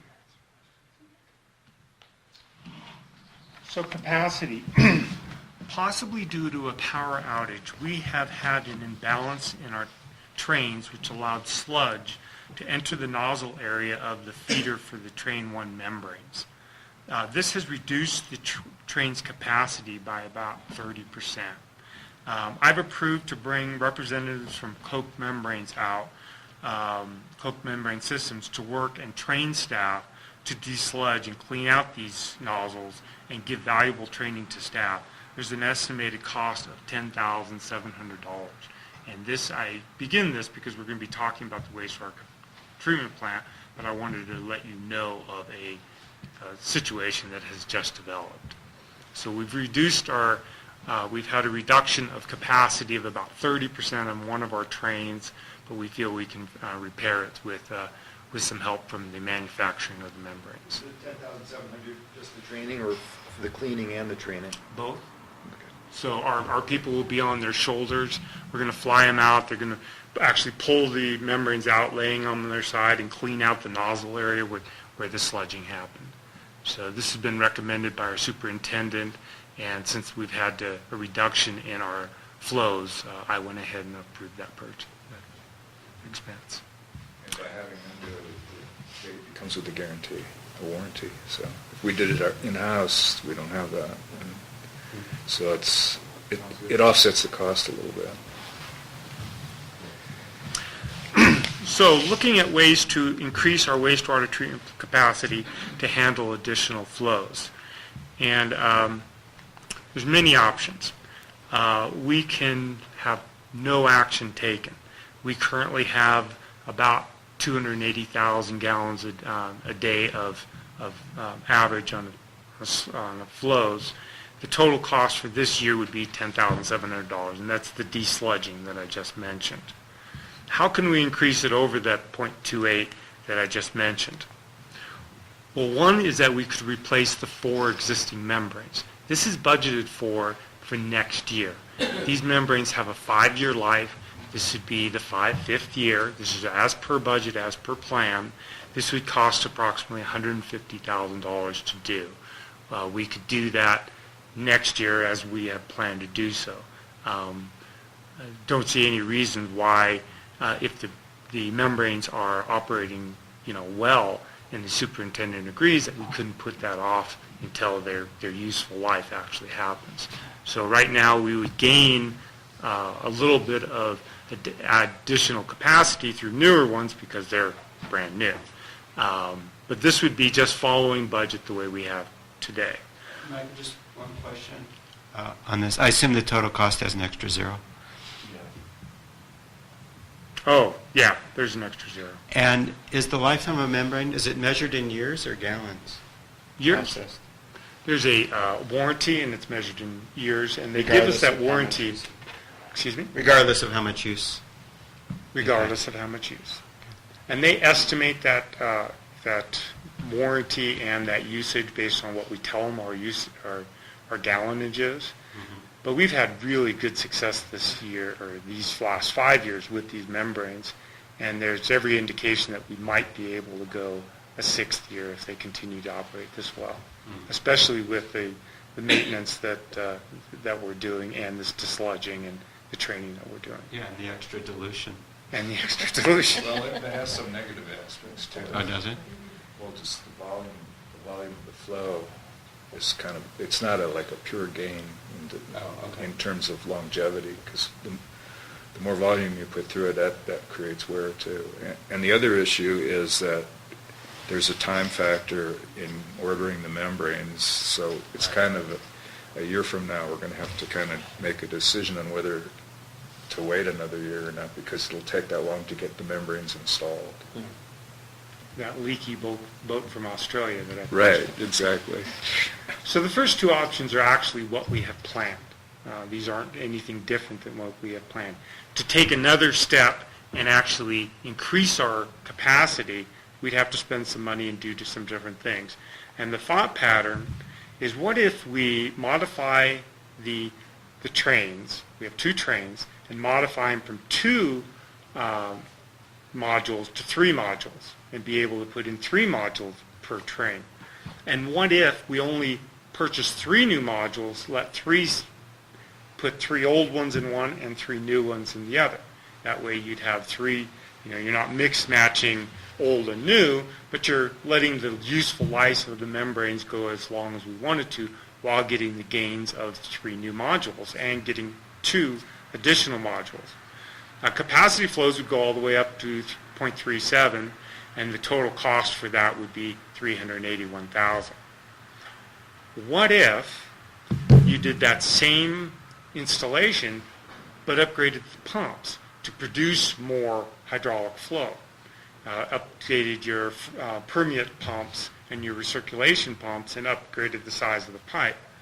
Your construction costs go way up, and you would be spending about $582,000 for this option. What if you did and you installed 3 modules per train and replaced them all with brand new, not having any old modules? Your capacity flows goes up to 0.39, and your cost actually drops a little bit to $507,000. And then finally, what if you went for the Cadillac? You've been driving the VW, the Cadillac just looks good, you install all 6 modules brand new, and you upgrade all the pumps. That would be $708,000. So we're not looking to spend $708,000 today. Michelle and I are still in the investigation mode at this point. We're recommending that we go with options 1 and 2 and see how well the collection system patching does. And if we can really lower our flows through this new technology that I described previously, maybe some of this won't be needed until our development catches up, and we can do this over time. And Michelle has helped put these numbers together, and I asked her to be up here to answer any questions. So, I think at the time of the Matt Wheeler study, I can't quite remember, but I thought that when we purchased the coke membranes, and we got 2 trains, right, of it, right? Whereas prior to that, we had only had one train of some other technology. We bought 2 trains. We thought that would handle capacity at build-out, I think. So what's changed? I guess one thing that's changed is the infiltration concerns, reality. And so we may need more capacity. We'll see how much we can reduce demand, and see then where we are. But is that basically right? In other words, 5 years ago, or whatever it was, 6 years ago, we thought we were putting in enough infrastructure to meet capacity. And now we don't think we can only support another 214 EDUs because of the demand, because of the I&I. Because of the I&I. So 2 things change there. We have a plant that's rated at 420,000 gallons. So we have a plant that's rated up to this right here. How come the existing membranes won't handle that much? The biggest answer that we get from Coke is that the temperature of our wastewater is so low that the operation of the membranes are impacted by those temperatures, which wasn't considered in the Matt Wheeler study. Is that temperature low because of the infiltration? Mm-hmm. Exactly. So it all kind of leads back to the infiltration. They were anticipating a much higher temperature, but our temperatures are so low. Once again, as you well know, infiltration has a much lower temperature than wastewater. I was trying to find the slide on the EDUs, but I think it's not in the board package. But if the infiltration works as well as we could imagine, then how many available EDUs would we have? Well, I can't answer it with numbers, but I can answer it with experience, and that is, back last year, our pinch points were the fire department and water storage. That all changed this last year because of the AR events and the impacts of the infiltration on the system. So, Right, but I think that if the infiltration can be solved so the temperature rises and it's not, it's more of the volume that we used to think of as normal, and we replace the membranes on the proper cycle, Might be fine. then I think we might be fine. yeah, we're going to, But I think, it's probably wishful thinking, because, my guess is there are going to be some stretches of pipe that need to be replaced or something like that, and we may decide that's too expensive, this is a better, I don't know. maybe Brandy can, do you have the, I'm still looking at that. Oh, all right. We're saying an EDU for wastewater is 214 gallons a day. So for every 214 gallons a day we can get back from infiltration, we get another EDU. right, but your calculation of the maximum load is approximately double, because half of it is infiltration. so it changed our thinking totally when we ended Yeah. up with. But I guess maybe you could let us know what the estimated EDU will serve capacity would be under a reasonable infiltration reduction. Okay, what is a reasonable infiltration reduction? If is it back to last year, and if it's last year, then we have enough for build out. Okay, that's what I wanted to know. Yeah. Yeah, that's Right. what. So is if our infiltration can be controlled like it has been in the past? Right, because it would then- shift this kind of the peak load to the spring. Right. And So, and then we have plenty of capacity to handle the 1,413 units that is identified in the specific plan. Okay. And you remember that we put in the membranes, we didn't put in all the membranes before because we didn't need them, and then, 5 years ago, the board decided to go ahead and put in all the membranes that we needed through build-out. And that was for also providing redundancy. For Right, 'cause we providing lose one redundancy. train and still. So Right. we felt before this last year that the wastewater treatment plant wasn't wasn't a pinch point. Okay, thanks. Just a question, how much temperature, what's the increase we need to get on water? Yeah, I think it's about 4 degrees, but I can, Matt Wheeler's study says, I think it was 14 and we're at 10 right now. So that's the decrease that we've seen because of the infiltration that Eric mentioned. What was that again? 4 degrees is what we need to get back to the productivity that Coke targeted. What's the 10 and 14? That's the temperatures.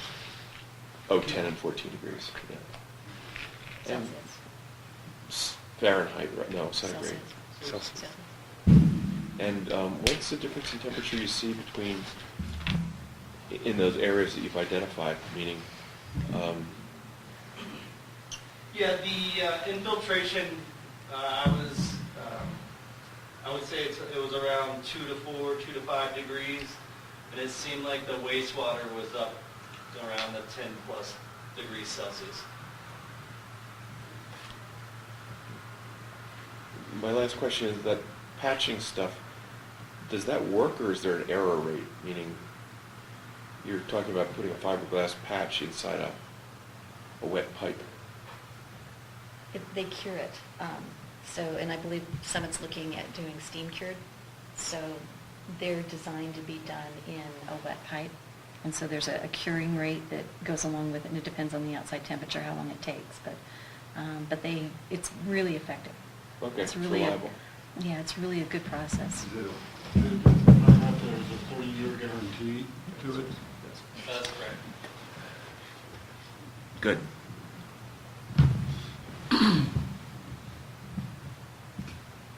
And that concludes my report on capacity.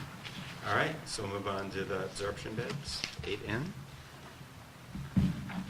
So we're just following the wastewater down the stream, and absorption beds is where we get rid of them. We're reworking the absorption beds now,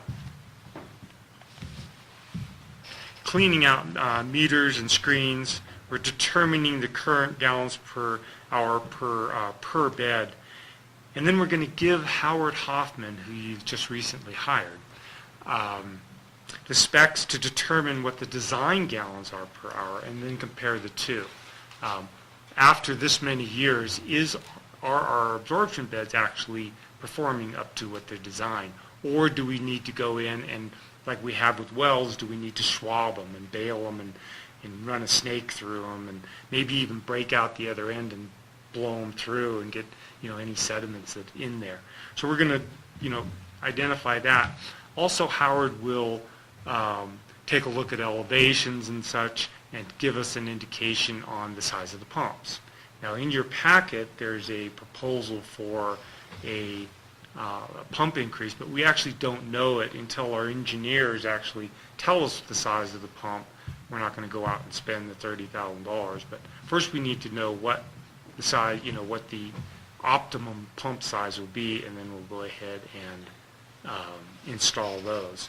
This picture here is a picture of the valve box that Vail recently hit and is actually is under repair at this time. But I think that the size of the pump, the cleaning out of the absorption beds will regain our 420,000 gallons per day design flow that we're looking for out of those. You have any comments on that?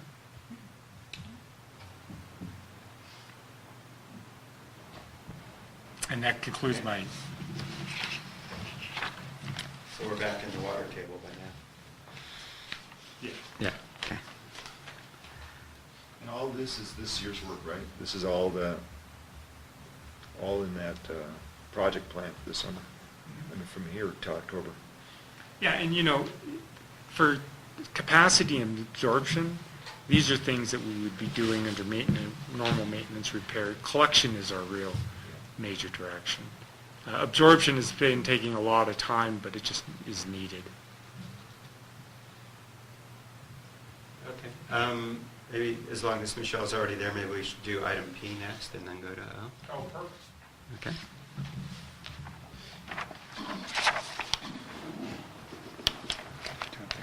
All right. Well, thank you for having me up here. It feels like home to be back with you guys. I'm real excited to be working in this capacity for the district, so I really appreciate you bringing us in. We have a lot of projects that we have on our plate right now, and so I'll go through these ones that we've been working with, starting with the T1 line. Just this big button. Oops, which one is it? Oh, that one's the little one. Arrow. If you're an engineer, you'd know.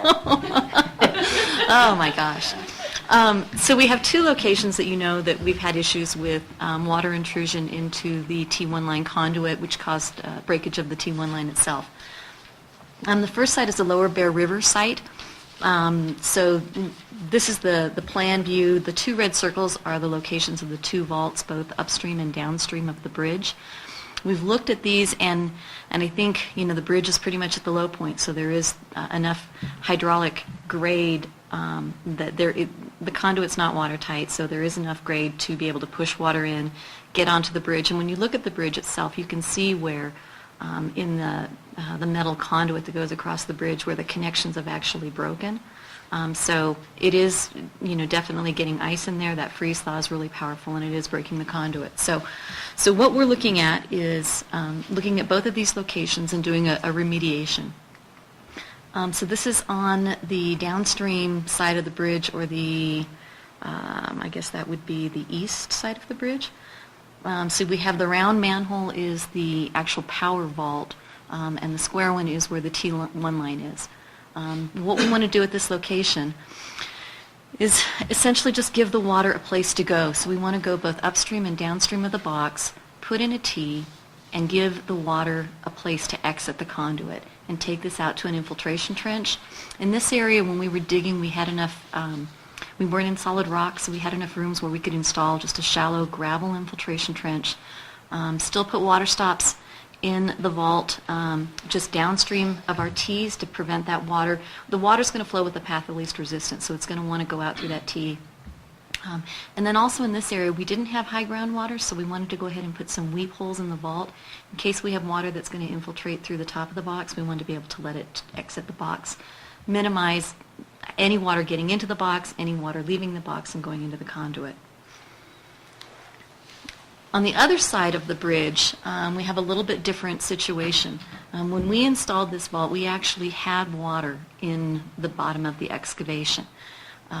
We went out, and this picture was actually taken on Thursday. You can see the snow's gone from the site. We have, in this location, the T1 vault is on the right and the power vault is on the left. It's real close to the road shoulder. What we want to do is, this one we're fortunate we have a downstream ditch, a roadside ditch. So we're actually going to do a similar approach where we're taking and we're going to put a T in both upstream and downstream, but we're going to take that conduit, and we're looking at just like, 1.25" flexible pipe, run it around the back side of the tree and daylight it into the ditch. And so that way we don't have to worry about groundwater. We're not going to put weep holes in this vault because I think if we did that we would just introduce water into the vault. So we'll just try and get the water coming out from the upstream and downstream end of the conduit. Looking at the site on Thursday, both of these areas are clear, and so what we'd like to do is get that scheduled with the district as soon as staff is available. The road is still closed down there, so it's kind of a nice time to work down there. You don't have folks down there. I'm not sure when the road's going to be open. Typically it's around Memorial Day. So you're putting a T, but there's a fiber cable in the middle, right? These are both splice boxes. And so this is a place where the fiber optic cable has been spliced in the box. Oh, so you just remove this, take it out and put it back. Right. And so we've been talking with Michael about whether that can be something that district staff can do in-house or whether we needed to bring in Edge Communications to do it. And at this point, we're thinking that district staff can do that in-house. So, Now, does this mean that we don't need that gel? we're Or is still... that still a possibility?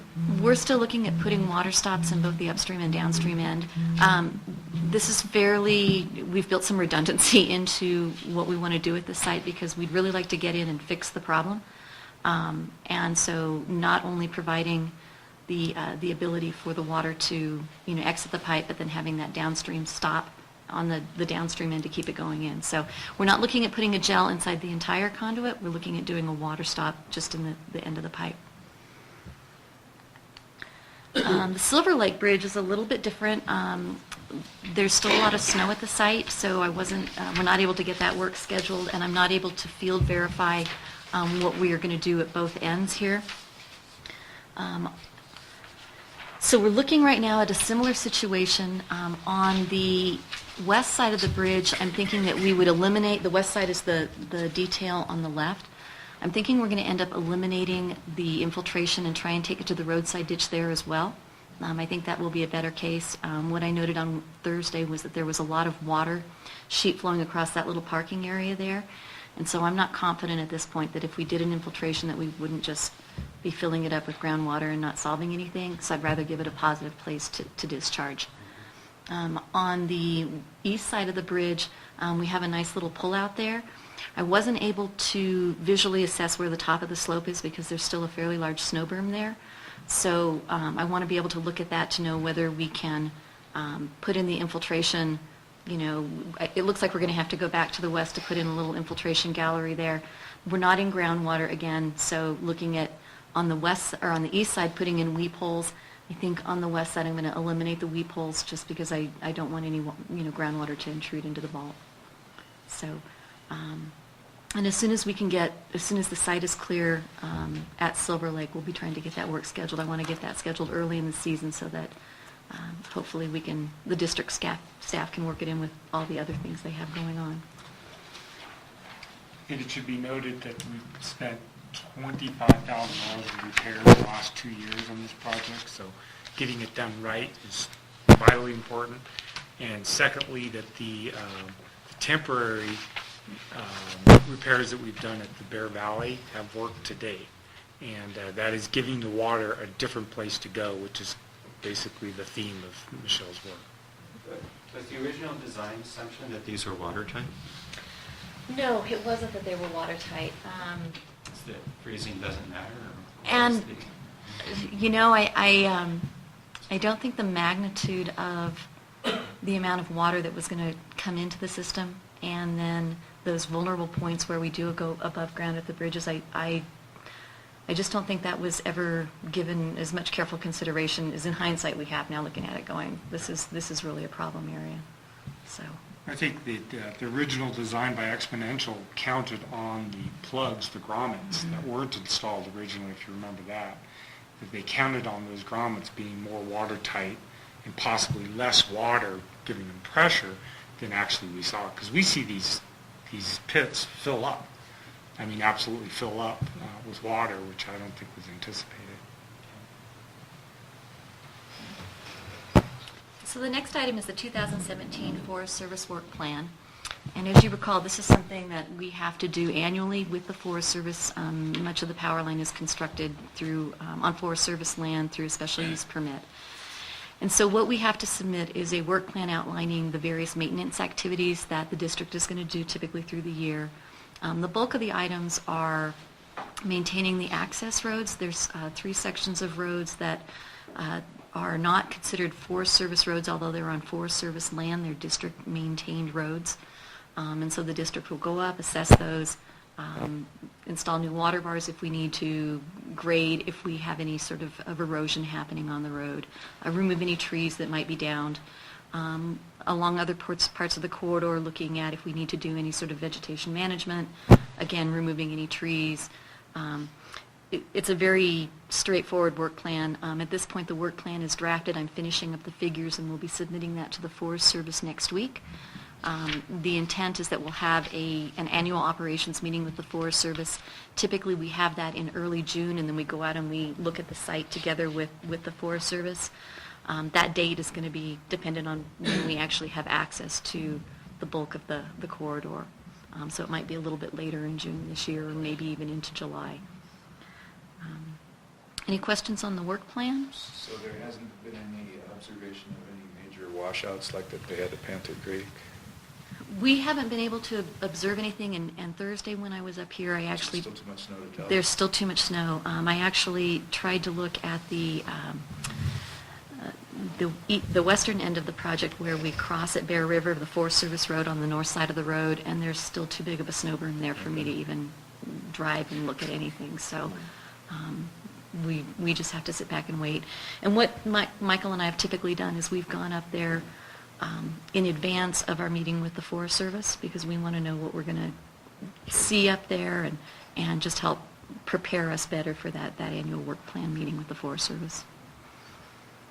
The pictures at Panther Creek are pretty dramatic. Yeah, they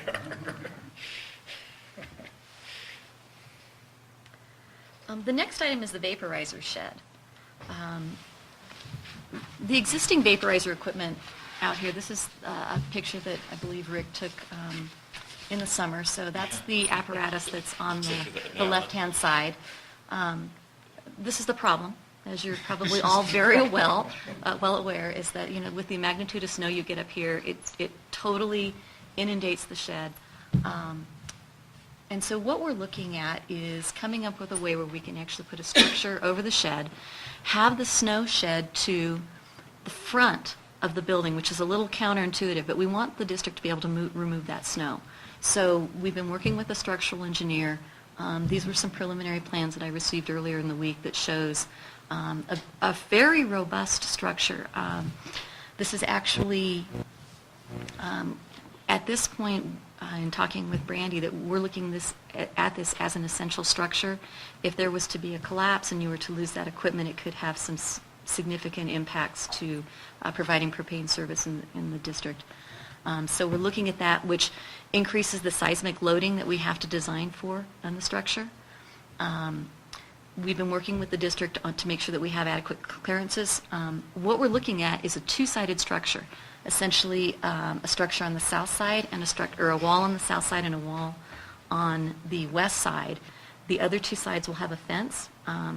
If the district ever needed to expand that equipment, it's going to be a lot easier to expand it that way, and then to be able to access it, not having a wall, not needing to, put a door, but have a gate that you can access.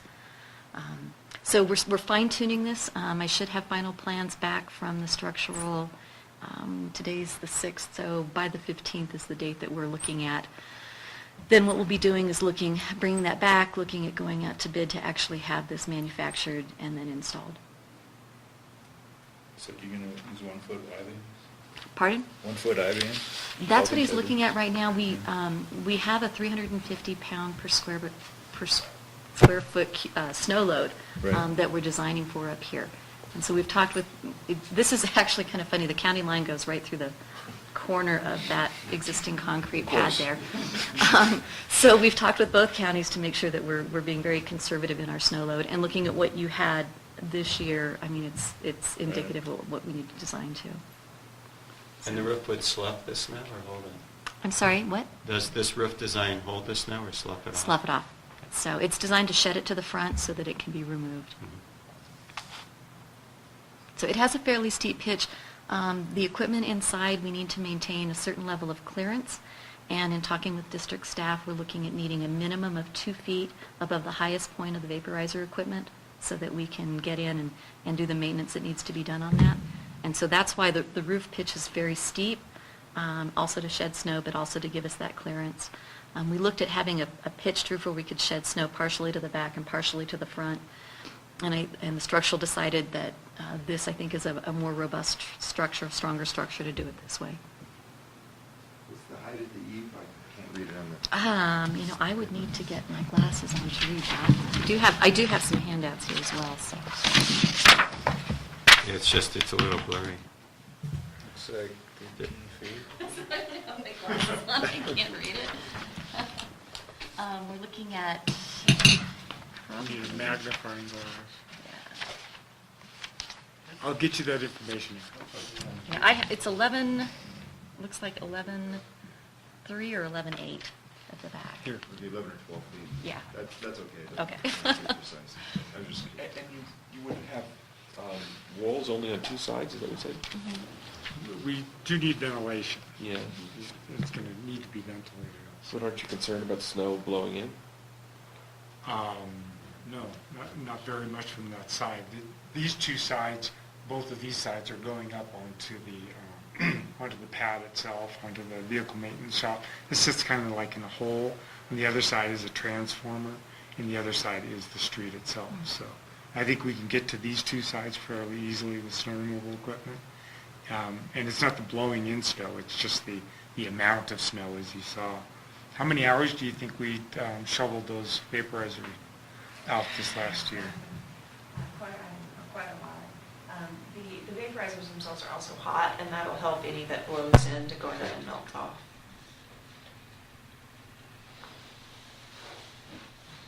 Any more questions on that? We submitted the groundwater monitoring report for the waste discharge requirements for your wastewater treatment plant to the district about a week and a half ago. Everything looked good. The only anomalies that we had in the report was the pH in some of the monitoring wells was a little bit lower. It was, I want to say, like a tenth lower than within the range, and we noted that in the report, but that's been experienced before, and so that's not something that, when we're looking at the background groundwater pH, it falls right in line with that, so it's not an indicative of any sort of issue with the wastewater treatment plant. The water storage grant, Proposition 1, this was something that we had been asked to look in, I think, at Director Epstein's request. They just recently opened up the requirements and the requests for grant funding applications. The applications are due in August. So we've looked at the requirements for this, and unfortunately, the district is so high up in the watershed, and the impact of doing a water storage tank, part of the grant requirements is that we have to show a quantifiable impact and benefit to the delta. And we don't believe that using the model And with the magnitude of the project, we would be able to quantify any benefit both in the 30 and 50-year timeframe. That's a third of the scoring criteria in the grant application, and it would be a fairly extensive effort for us to put together that model and put together that grant application. And so it's our opinion that would be we'd have a low priority or low probability for success.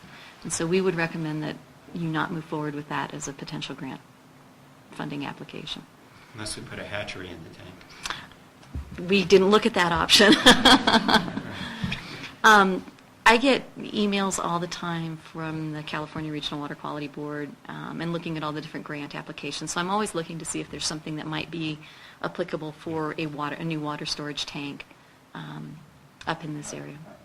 I think that one opportunity, and I don't know if you get anything from CAL FIRE or from any of these organizations that have to do with fire, because that's where we're short, Right. I think. It's on the fire front. So I am not getting some updates on that, so I will look into that. That's an excellent point.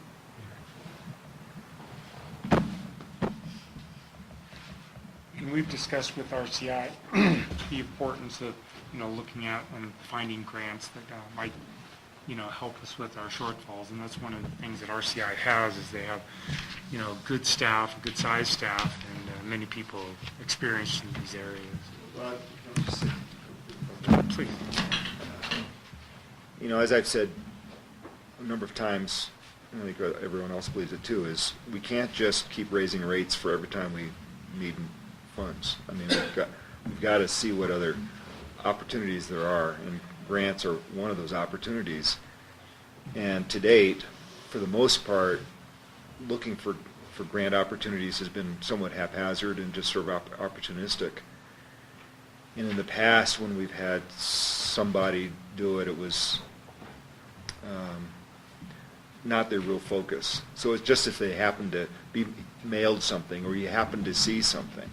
It's not actively looking for something. And in the planning committee, we've talked about the need to do that, to have somebody who's actively looking for grants and understanding that it would cost something for that kind of a service. I just think we need to do it. And I personally would love to see something done before we have to consider raising the fire rates again. I just don't want to keep raising rates on our customers when, we pay so much taxes out, we don't get that much back. We know that's a political thing. We're not going to get much back, or except through, used vehicle here and there or something like that. But I've seen little communities just suck up grant money like it was, no problem. I just don't understand why we can't. And I think it's partly just we just haven't had a focused effort at looking at opportunities.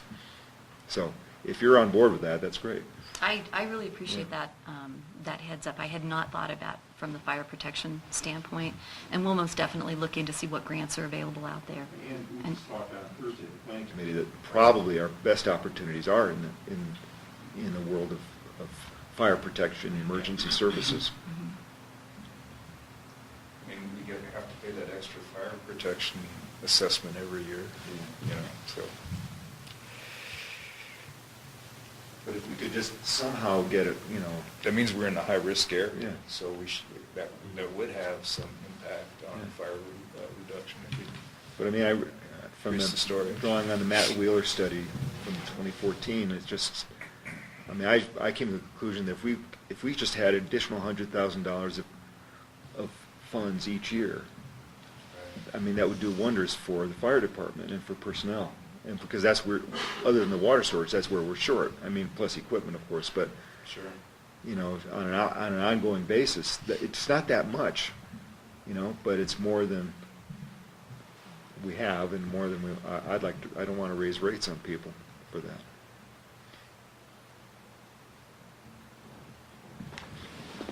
Okay. Well, are you talking about a grant writing service or a grant write-or? Well, I think they can be one and the same, but in what little research I've done, there are associations of grant writers that you can work through, for example. Or we have a firm like RCI who can put some focus on it so that, every quarter we get a report on what the opportunities are, or if there are none, or whatever. But there's something more than just the haphazard approach we've had to date. We have a dedicated person on staff who does a lot of our grant research for us and for a lot of our clients. And she's been working with some of our clients, looking most recently at some funding opportunities for private entities. And there's some challenges to find some money out there. And she actually just had some success finding a cooperative grant available to help one of our private ranching clients with some restoration that we're undertaking on a ranch out in central Nevada.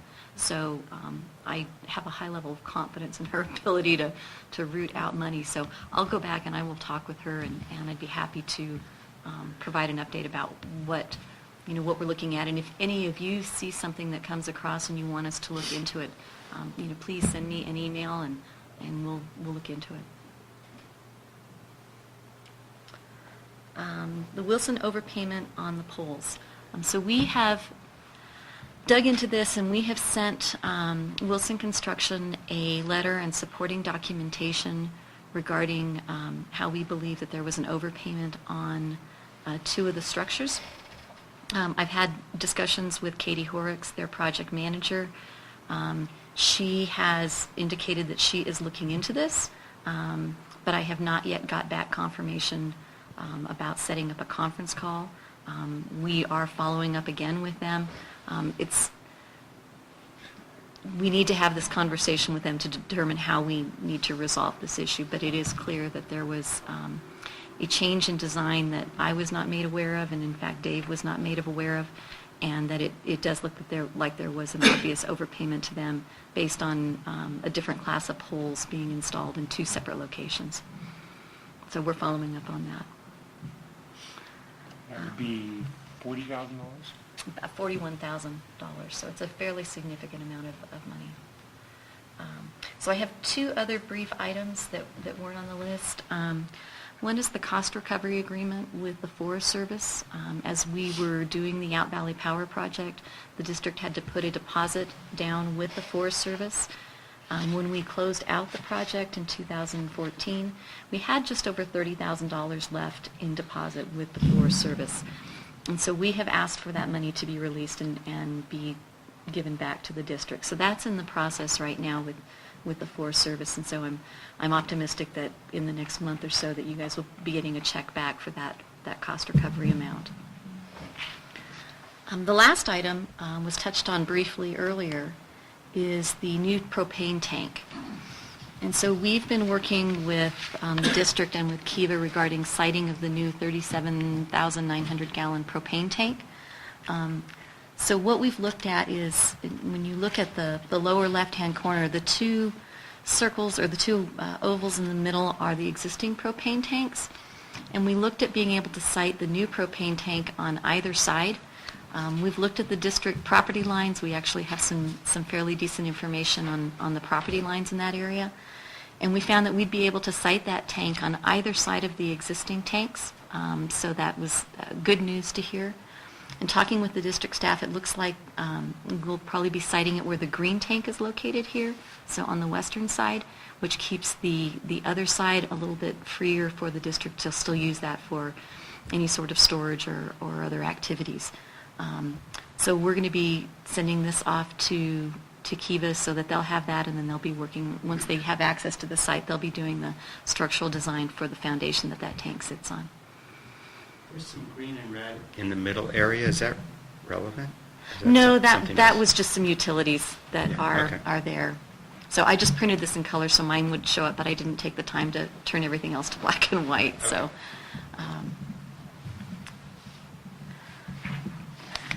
and so that concludes my status update. I think let me check just to make sure I've covered all of my items. You have. Excellent. All right, well, thank you very much. I Do you appreciate plan on it. doing this on a quarterly basis? Yes, Yeah. and I'll be back if there's an issue that you need me to come back, more frequently on. I'm happy to come back and sit before you and answer your questions. Okay, Great, thank you, Michael. good. Here's some handouts if they want those. Oh, great. So with that, we'll move on to item 8O, the general management replacements. And I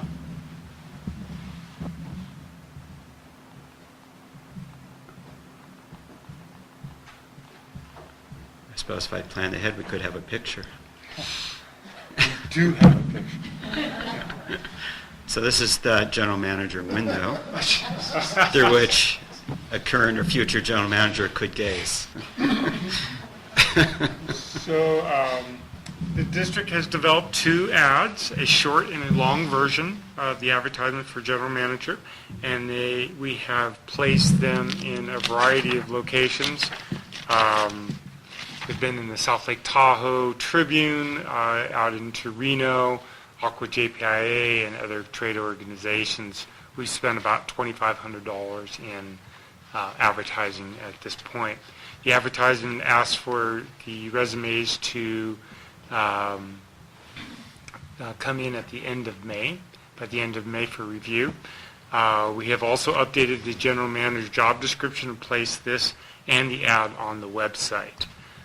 We have developed a timeline for general manager replacement, and we have completed the posting, developing the network. The interviews are scheduled for June and July, negotiations in July, and then hopefully starting in August. So that, and I'll let President Epstein go into other avenues that we've looked at. Yes, so, given the time frame of this, this is the best case scenario. This time frame, it would assume that in the next 3 weeks we get a flood of qualified applications, so we have a way to work through it. And the labor required to do this is split between Kim and myself, mostly, neither of which has a lot of time available. So so I think the risk of everything is using the network to find qualified applicants, and ads are one way of doing it, but phone calls and really developing that is what typically works out, although the ad could work out well. So as either a primary backup strategy, we asked Dick Shanahan for a list of HR firms that he has experience with for doing general manager recruiting. I interviewed 2 firms. The first one doesn't do a senior level recruiting, but can provide labor contract labor to work on it. The other one, for which you have a copy, CPS HR Consulting, is actually a joint power authority. Their derivation is they're originally part of a state agency and split off. They only do searches. They are a nonprofit. They only do searches for agencies. And so I talked with Pam there. Pam, there's another sheet of paper I wrote down her last name. Anyway, what?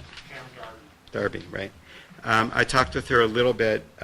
Prior general manager searches they've done is for East Palo Alto, for the Parks District, the California Coastal Commission, Incline Village Community Services, and there were more that she listed. If we wanted to use them, it would be $24,000. $17,000 is their labor, and then an estimated $7,000 external expenses, some of which we've already paid. So I asked her to send us, what a typical search looks like. You have it in your packet, and I think the advantage of this approach is there'd be dedicated labor that works on this every day, as opposed to just responding to what's coming in. The other advantage of using a firm is she has the list of everyone who didn't get a job through the search process for reasons which might be appropriate in one area but might be beneficial to us, and people that are looking for a change. So she has an existing network that could be tapped into. So my purpose in bringing this to the board is to see what people's inclination are on using an outside search firm, or continuing with our current process. Kim's been out for a week, so if we've had responses, they're sitting in her email. So we don't know if there's been any response, unless somebody's looked. We don't know if there's been any. Yeah, so we don't know if there's been any responses to date so far. I guess the question that came up when I saw the ad that we put out is there's no salary range. And I think that's an issue for me, that we didn't post a salary range on there. It just says competitive salary. And competitive with what? Competitive with South Tahoe PUD, East Bay Mud, or to me that's a signal when you don't post a salary range that you're embarrassed because the salary is too low. And if a person is looking for a job and doesn't have an idea of what the reward is for the effort, they're going to just blow it off. Easily. We can update the ones. Most of these are online. They can be updated. Yeah, well, that's what I would suggest, that we do that. And I don't know if the Personnel Committee already has a salary range in mind. But I really think that should be posted. If you guys don't have any problem with that. No. I just think that's kind of a deal killer, because if somebody is looking to relocate and change their lifestyle, I mean, they need to know what the reward is, and if they can afford it, and that, because we're kind of a remote locality, so the salary range, it might not match something in the big city, but the cost of living in this general area is less. So I would like to see that inserted if possible. Well, the other thing I know is it's not only CalPERS retirements, it's Social Security as well. I mean, right, it's a double pension. That's it's really important for people. Is that true for someone new starting, or is that only true for? Yeah, we're bound by a 1980 something or other resolution. The fact that your CalPERS transfer is huge in this industry. Okay. I guess the other thing I noticed was in the job description, and it said must edit. We're talking about walking up a ladder and carrying a certain amount of weight. Do we really want that in there? You need to keep those things in there, in my experience, because that's part of the job. There is some hazards connected with the job. I mean, is that really important for the person that we're currently looking for? I know in the old days, maybe it was more that. Well, I know Michael likes to. Well, I know he trees, likes too. to do it, but. Must be able to remove a tree from an overhead power line. Yeah. That's not in here, by the way. I noticed that. Okay. Is that kind of sexist? Good question. It's a good question. I don't know. Right. I mean, isn't that sexist?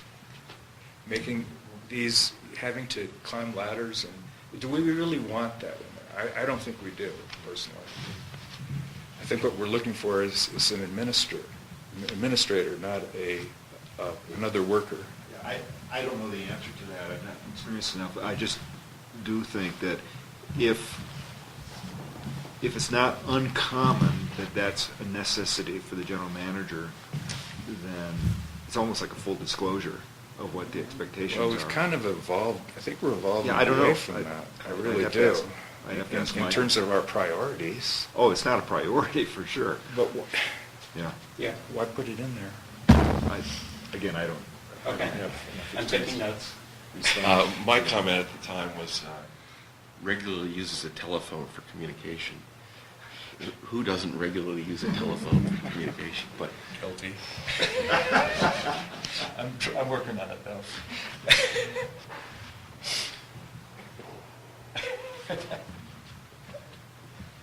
Well, Can I get some? I like the idea of the recruiter, in addition to these ads and so on. Again, it's like, I think the focus is necessary. And so I think it's a good idea, and then that person could also help answer some of these questions probably. Right, well, they would know what best practice Yeah. is. But it's a lot of money. What? Yeah, it's, let me say, I couldn't believe how inexpensive it was. Oh, really? Do you think it's 24? I'm used to paying 30% of salary plus expenses. So the fact that this was All right. not that, I was blown away by how cost effective. It's probably one of the most critical decisions we have to make. Well, sure. Of course. And we want to, you don't want to go cheap. Provide some continuing services should we not be successful, or the candidate leaves within Yeah, 2 there's, years. it and comes things with a like warranty. Yeah. Not as long as the membranes, but then they have less infiltration issues. All right, so do you have a view on the use of a recruiter? No, I think it's a good idea to have some expertise if you think it's affordable, if you think that's a reasonable price. Yeah, I have. And you seem to. Well, Stanish and I both, others have. Yeah, done- I'm not it's- opposed to it. Okay. I think it's about half of what it would cost in the business world. Okay. I'm a big fan of the recruiter for their network, their expertise, their best practices, their focused and additional energy. So I'd fully support hiring them as soon as possible.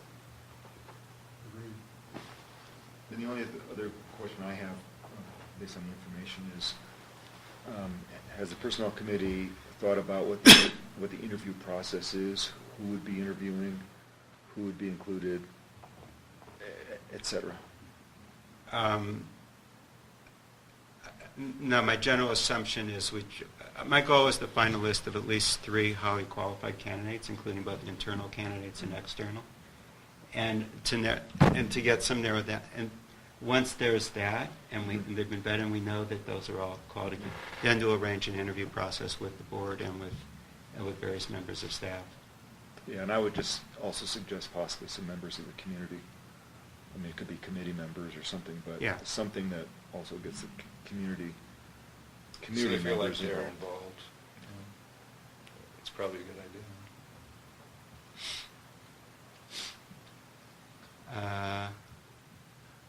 I could see that working Either way. ways. Yeah, Well, I've heard. We don't have to do some of that. Yeah, and that's why having somebody who does regularly They could probably work. advise us on that. Yeah, and you'll notice that Pam's description of what you would do includes steps that we have not taken, which is having the board identify what they expect in the general manager and the board interactions, which is not really highlighted here. So there's a number of things that, if you don't do this regularly, Yeah. it's easy I'll to just say forget on the about it. Community, it's, I think over the last 6 years or so, I think we've really built a reputation of involving the community, inviting the community for involvement for a decision like this. It just seems contrary not to include or invite some inclusion. Okay. I think we'd like a resolution authorizing us to spend up to $24,000 for recruiting services. Yeah. Okay, so it's moved by Jeff.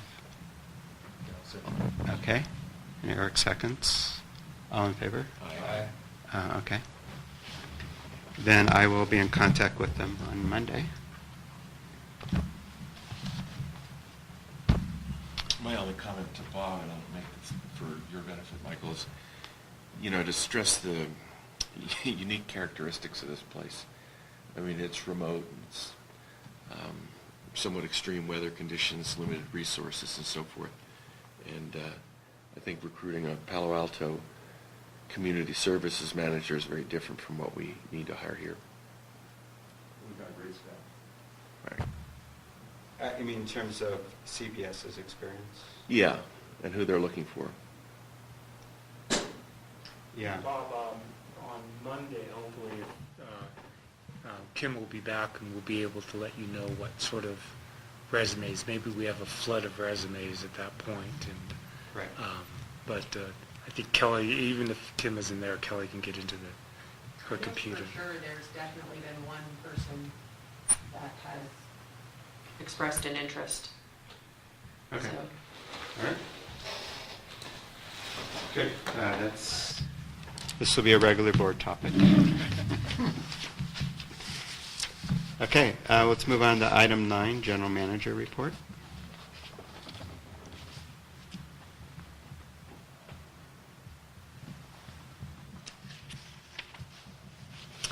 The district has received a letter from Kirkwood Development entities with regards to our connection fees.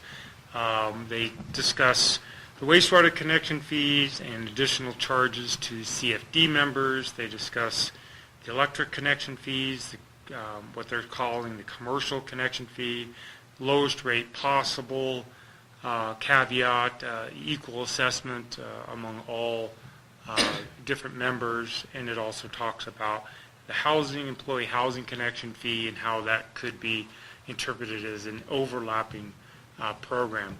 Staff will be working with President Epstein and Dick Shanahan on a response.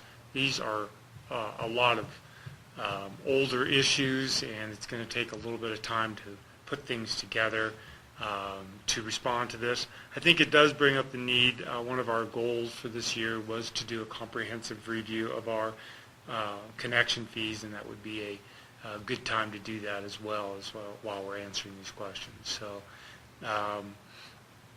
I'm not really looking for direction at this point. We will be putting together the letter, and I'll be working with Bob and Dick on it. Questions on that? So just Stanish and I have seen the letter. Is that right? No, I think I've sent it Or to did it everyone. go to everybody? Okay. So I copied All right. everyone on it. Good. so. I just wanted to confirm that. And for reference, I have met with Chuck Cobb, Nate Whaley, and all these people on this issue, and it is not a factor of staff not doing anything about it. We were supposed to be working together on this, so I take somewhat offense on the tone of the letter that we have dropped the ball, but I will definitely communicate that.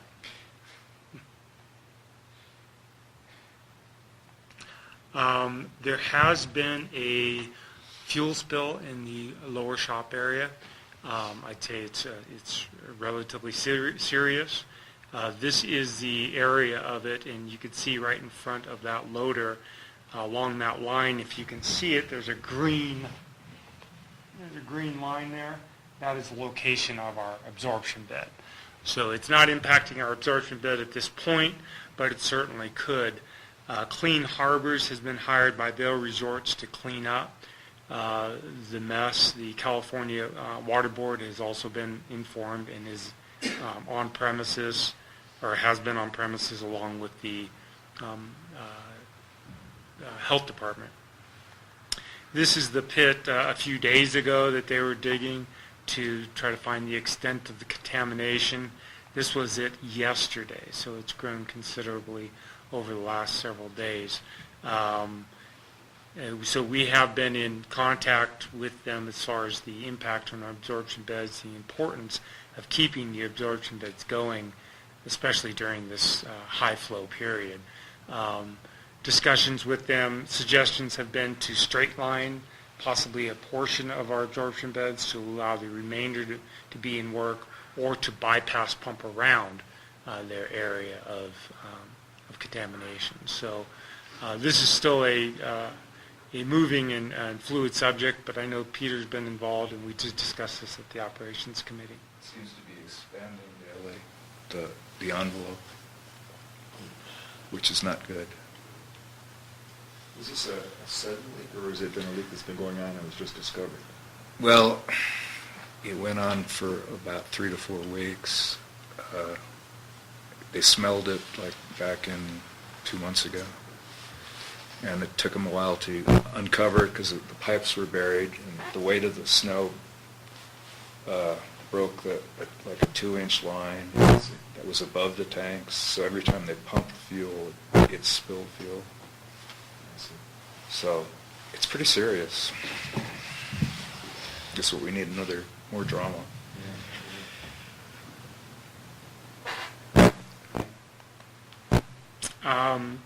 Here's our April snow totals, about 79 inches, relatively good. Year to date, definitely shows the Average year of 411. We're at 657 inches. This is a solid year. Still doesn't compare to the 10-11 year. I think though But we still precipitation. have May. But we do still have May. I think precipitation-wise, which runs all the way through October 1st, this is the wettest year on record. Snow-wise, it's not and won't be, but definitely for precipitation because of those rain events. Why do I bring this up now, you ask? Well, all this snow impacts the drainage that we're seeing around, and we've seen water cascading on roads.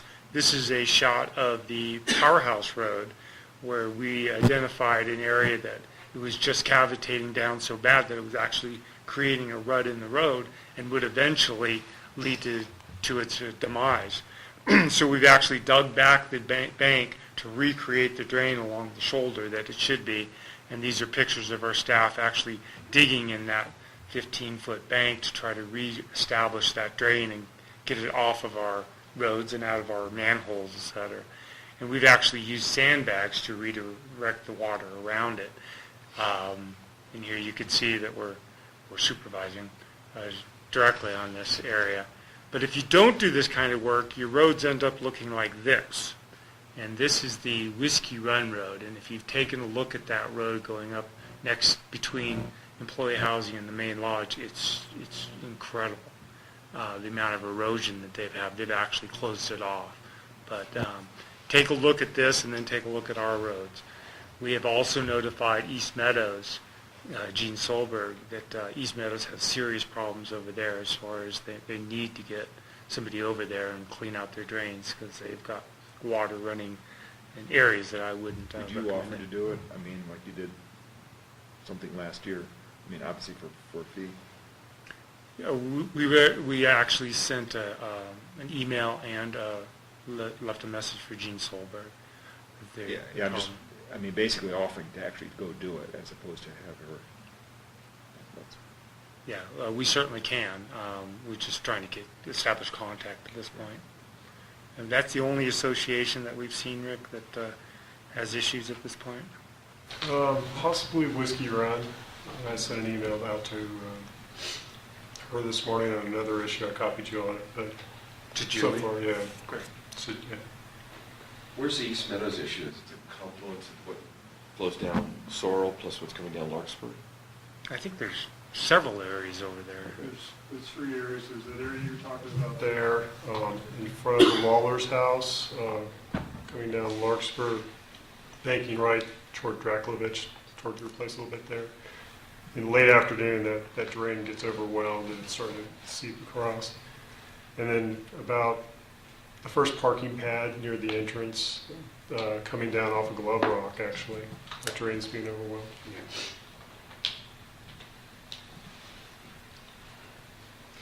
And I'm just curious, so when I looked at the situation at the bottom of the Sorrel, where Larkspur comes in, is that just a matter of clearing out that drain, that main culvert drain? Is that what it is? So getting a piece of equipment in there and taking out the snow and clearing out that drain? yeah, there's a drain on the uphill side Yeah. of that comes over into the downhill side. Right. And then that whole downhill Yeah.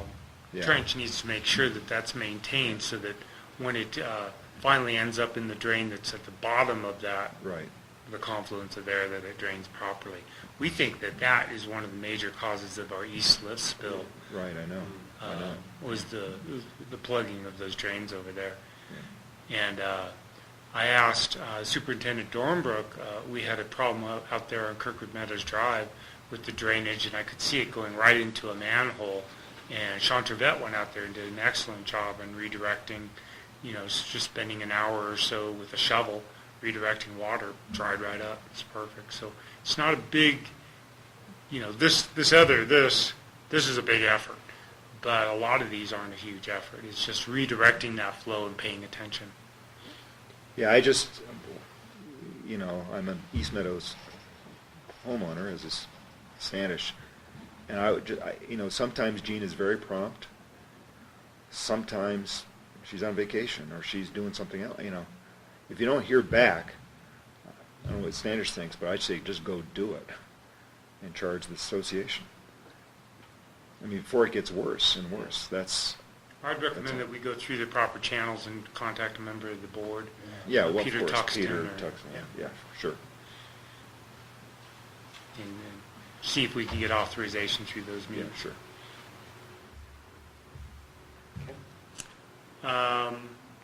And as I think several of you are mentioning, we'll be doing the Out Valley inspections, and hopefully we won't have the damage that we saw 2 years ago after rain events, but we shall see. And that concludes my general man. Oh, no. Last item, we've been contacted by both the destroyed houses owners asking for not to be charged base rates during the period of reconstruction. And I'll be bringing this before probably Operations Committee. But however, until that time, it's district policy to charge for base rates because base rates are intended to pay for the debt service and the infrastructure that makes those utilities available for a property, so that when they decide to construct, that we have the infrastructure ready to serve them. So in the past, when some of this 2 went up and when other houses have gone up, we've continued to charge base rates. So I just wanted to let you know that situation's out there. I anticipate that both owners will be writing letters to the board for their consideration, and we'll be bringing this before operations and the board at the June meeting. Are you also going to be saying anything about the California Emergency Management Agency request? The FEMA, well, Oh, yeah. those funds, yeah. Sure, so we have submitted, I'll let Brandy say it. We've submitted 2 applications for public assistance for the January and February AR events. Those have been approved by FEMA. We have a representative scheduled to come out here on Wednesday for a kickoff meeting. So we'll be meeting with them to decide next steps, see what backup they are going to need. But he was very optimistic that we would be able to receive some funds from these events. So I will update the committees and board after we've had a meeting. Okay, with that, we'll move to the operations report. Rick?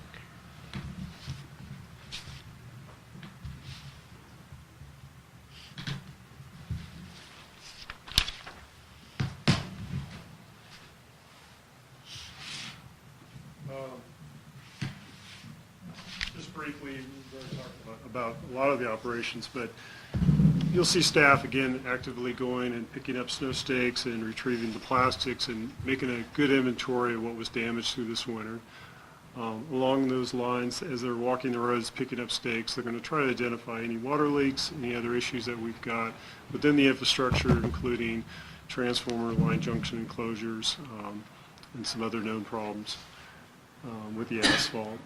As for equipment repairs, even though it stopped snowing for a bit, as you know it's snowing today, we are still maintaining our snow removal equipment fleet. Greg Wallace has been doing a great job trying to reduce the costs and going outside the box to get parts repaired.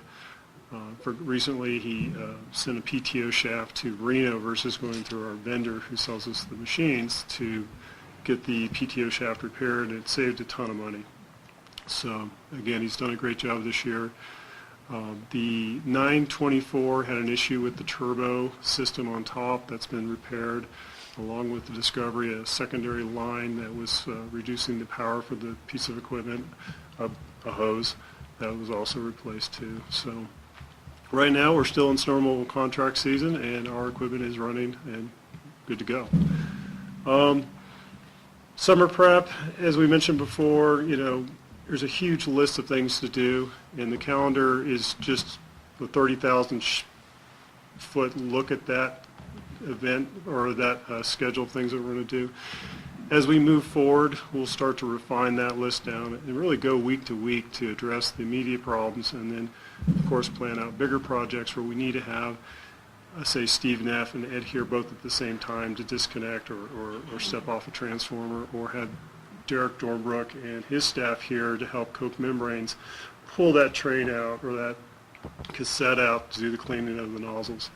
So between staff and these bigger projects taking up time, we'll definitely make sure they get it done. And if we have problems, we'll work to resolve them as quickly as possible. And then finally, is the propane reprogramming of the meters.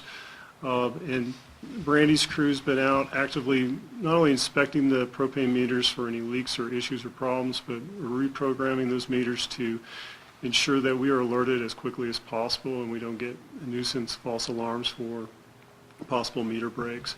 And as of today, where do you think we are, Brandy, on percentage that we've gotten done? I know Sean's out there actually right now doing it. 40% done? 40%? Okay. And some of the conflict or challenges of that is, of course, just getting to the meters themselves. And then finally, update on the 2 structure fires that we've had. The insurance company has hired one representative to inspect both those locations. Due to the amount of snow, he has not been up here to do the work yet, and so they are basically, both sites have been roped off, and on a weekly basis, we have kind of contact with him on where he is with his investigation and what he might need done next. At some point, the district, needs to go back in there, pull the meters, and ensure that everything's capped off and secured for the deconstruction and development of the property. So, and that concludes my report, unless there's any questions. I was just going to suggest on the meter programming while you're at it. I mean, we have one meter that reports a false alarm every day since July 23rd, 2014. And so my feeling is we might want to look through the ticketing report and the meters that, they're crying wolf and we're ignoring. Maybe we'd want to address them. Rick, as we're going out and looking at these meters, are we following up with the owners and where we see a meter that doesn't have adequate protection or anything like that? I mean, we're taking the responsibility to tell the owner that they need to do something, but it's really up to them. Yes. So we don't really, do we have any authority to require a certain standard in protection? I mean, I don't even know how we would do that, but I'm just wondering what's the end result of this, because we don't get these people up here to maintain them. I'm not sure we're going to get them up here to improve them either. Yeah, I would think that we would have the authority to actually shut them off if we felt that the meter was unsafe or neglected, ignored. And we are doing a great job, I think, or Brandy's staff's doing a great job of documenting the real problem areas and immediately jumping in and saying, okay, you need to do something today, not tomorrow. As we move on, we'll definitely update the committees and the board of what those actions are. And, our last resort would be to enforce and actually shut people off. I mean, clearly you want to educate and inform them and get them to do the right thing. And I think most people want to do the right thing, including to have the district move their meter for them because they feel that the protection's okay, but it could be better. And so the other part of this project will be to educate the community about the roles and responsibility of the district and, of course, of the homeowner. Do we have a record of where the shutoffs are? I mean, I know there's a shutoff at the meter, right? But then I know I've got something in the driveway, right? An additional shutoff thing. But after the fires, I just decided to go out and try to find that. But under the ice in the driveway, I couldn't even get down to the pavement. So, do we know where those things are? On some of the older route sheets, the information is there, but it's really inadequate, and so it's good that you bring it up. Actually, on Monday, we're going to have a conference call to talk about possibly creating a new app to pre-plan existing properties to identify where the meter is and what the fire department would need to, or anybody would need to come in and shut the utilities off, whether it has a service valve and or extra valve in the street, or do we have to shut off the whole street? Along those lines, I look forward to developing this plan similar to other fire plans that I have that shows square footage, what the water volume would be needed for a 50% involvement of fire, locations of utilities, secondaries, contact information, and then hopefully photos of the property in the summertime so you could really clearly see what you're dealing with. If there's a large boulder in front of something that you have to, if you have to move snow to get to something, is there a way to do it? And I know that Bob's going to be just invaluable at creating a really good workable document or piece of equipment that we can put on our phone and or our iPad and hand to an operator. So looking forward to this project. I think it's going to be great. Yeah, we'll GPS the locations of everything, so if there's 10 feet of snow, we'll at least know within 20 feet of where to dig. And probably more because we'll have a photograph and we can orient it. And the other exciting thing is just to have the history because, I personally know of certain homes and locations and problems and does it have an elevator or not. And certain homes that I've gone to 20 times because they've had nuisance alarms or there's been issues. So just having a good database to go back and retain the history of what was going on with the property and how many times we've been there or, who we should contact when we're talking to somebody running the place. It's just going to be great. So, Is there anything in this development of this that the homeowners themselves can do to contribute to this database or the HOAs, or you just want to do it, kind of have the staff do it the way you do it, and then you've got it the way you want it? I think it's probably best to just discuss it within staff and figure out what the needs are, what we'd like to do, and then expand it as we go along. And again, I'll just defer on the answering the question right now. But I think the main thing we're looking for the homeowner is contact information, and if it's a rental, who are the contacts. But the infrastructure and the rest of that, we probably, we know where that is. Mhm. And we want them to all register online. And Right. pay through ACH, Yes, of course. right. And come to the festival as well. So Yeah. And, quite a few and, goals. and not have a fire. no one get hurt. Okay, does that cover everything? Yes, sir. All right, so standing committee report. Standish, is there anything from finance? I think the You'd like only to add in? additional thing we haven't talked about is a minor item of moving the district's credit cards from Bank of Omaha to Bank of the West, which we recommended. Okay, and planning? The only thing that wasn't covered is just Michael's going to reinitiate conversations with the counties and the various agencies about an in-valley sheriff and the icebox situation. Okay, and operations? No, we covered it thoroughly. Okay. Then, general discussion from the audience? Okay, hearing none, then call this meeting adjourned. Thank you. Enjoy the snow.